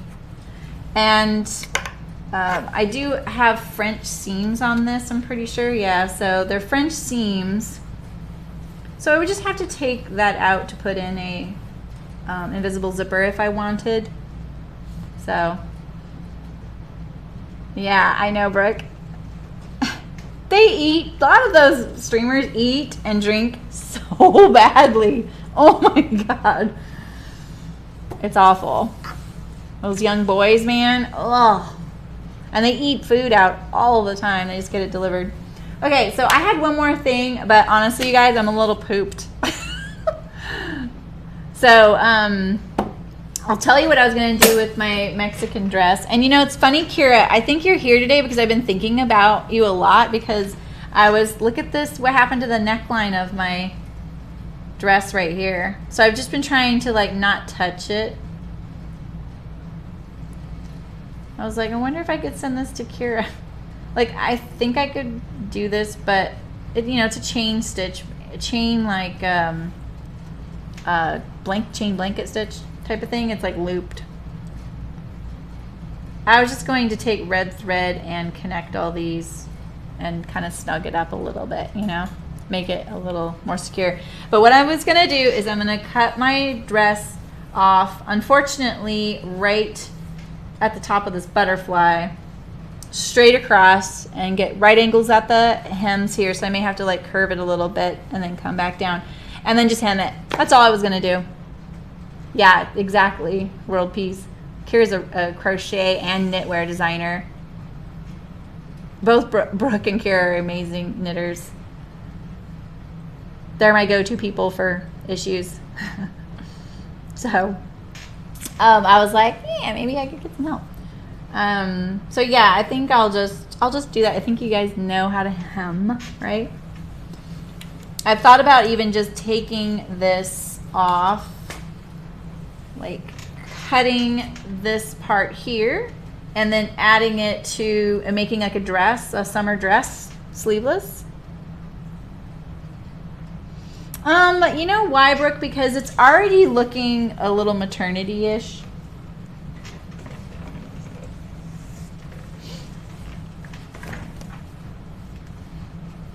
And if I do a tunic, I'm still cutting through that.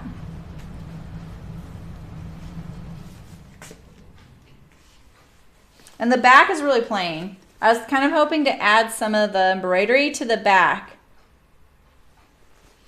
I don't know. I mean, that's a good idea. I like the idea of the side vents.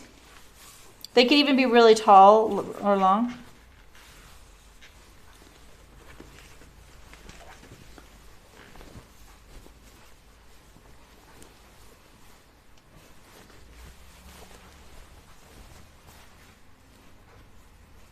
Coffin dress, exactly.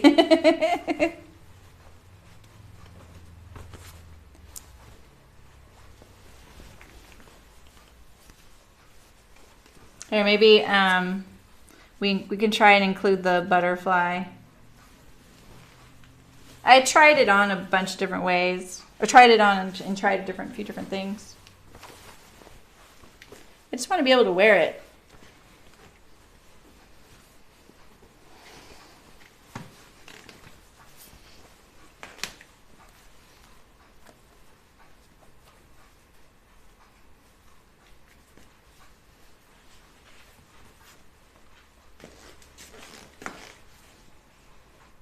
I haven't tried. Well, it's heavy muslin, Kira. Yeah, exactly, Kira.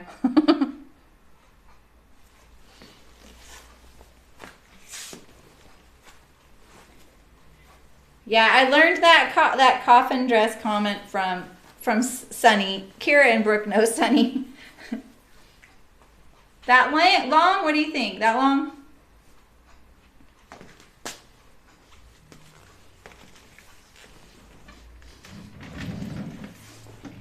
Yeah, so I mean,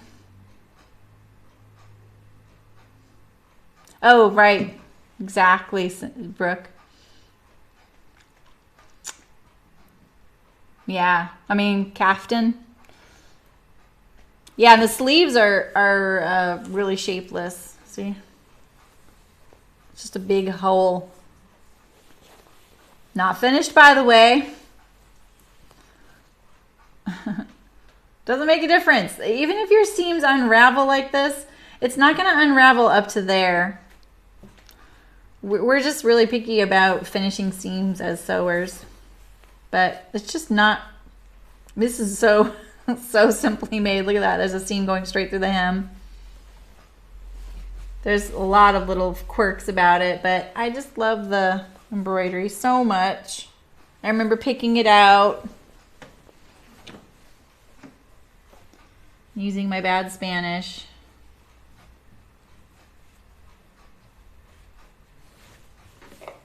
Yeah, so I kind of wanted to cut it off so that I could do like a skirt or something on the bottom, but it's not going to be enough. So maybe I would add that to the back hem of the dress. If you guys saw it on me, you'd understand. Like it's very big around the armhole and the sleeve. It's very boxy.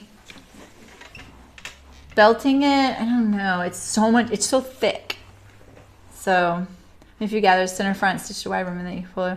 Oh yeah, that'd be cute, Kara. Maybe even just like a little inset, like the Charlie Caftan has, you know, which I have one right here, like that. Can you see that though? See the little inset? See, look at my ties are ripping out. I lost one. It's right here though. It's just totally ripped out. Annoying.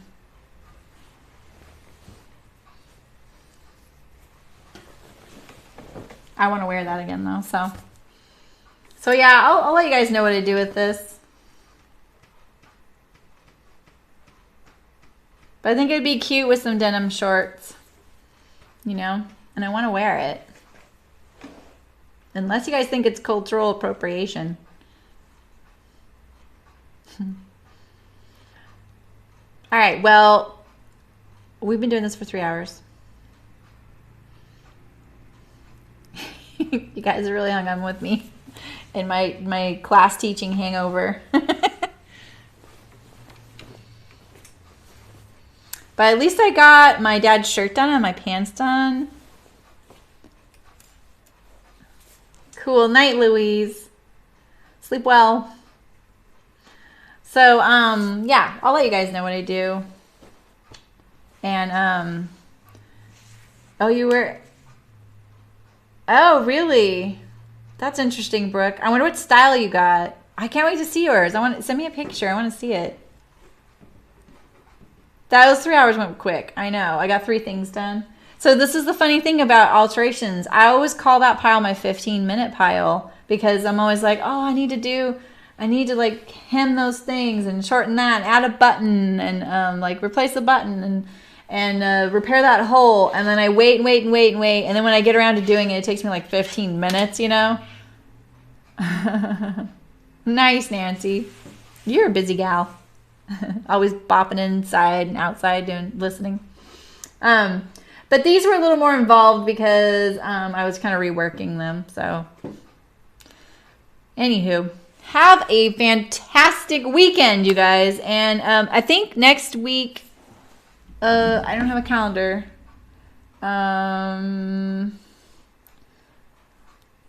Next weekend is the 4th of July here in the States, which is typically a holiday. We shoot fireworks off on the 4th. And so I'm going to take the weekend off. It's going to be hard for me to do that in a way, but at the same time, I'm going to do it. Because it is summer and I just want to spend more time at home with my daughter especially, and my husband's out traveling a ton. Like I was gone all night last night and today. So I'm going to take next weekend off, and then when I come back the following week, we're going to do dress number 2 by 100 Acts of Sewing. I'm pretty sure that's the week I'm going to do it. And we're going to do the sew along with Beyond Measure. I'm going to. You don't have to, but if you want to join in. If you are, check out the Beyond Measure Instagram and her website and her blog post, because she has actually lots of great prizes if you sew one. And she has like categories, so you can sew one, post it by a certain date, and then you can also do your best alternative version of it, and she has a prize. So, oh, it's Black Sheep Gathering this weekend? Dang. Good. I'm glad you won't miss us then. Yeah, so that's my plan. And then I think by then I will have like a good schedule for the rest of the summer as well. Our 100th stream is coming up really, really soon. I think we're on 92 right now. 90, 92? 90-second video or something like that, including the how-tos. The 1-year anniversary is the last week in August. So I need to come up with some stuff for that. So, and then I'm maybe doing sewing menswear in July as well. But I'm supposed to take a vacation this summer, and my family's been kind of like dragging their feet on planning it. So it's all kind of up in the air. Sorry, guys. So, it's summer schedule, right? But we're also going to start gearing up, starting to sew things for the fall and the winter, because it's nice to have those ready when the cold weather hits for us. Sorry, Kara. I know in Melbourne you're like, come on, let's do some cold weather things. So, all right, you guys. Well, have a great weekend. Sew all the things. Keep up with me. Let me know what you're up to, and I'm gonna miss you guys. But maybe I'll drop in and do a little short stream or something before the weekend. So I'll come up with something to do, and I'll see you before the long weekend. So have a great time. Thanks for coming. And yeah, I'm really glad you're here. You guys are great. So I'll see you soon. Bye.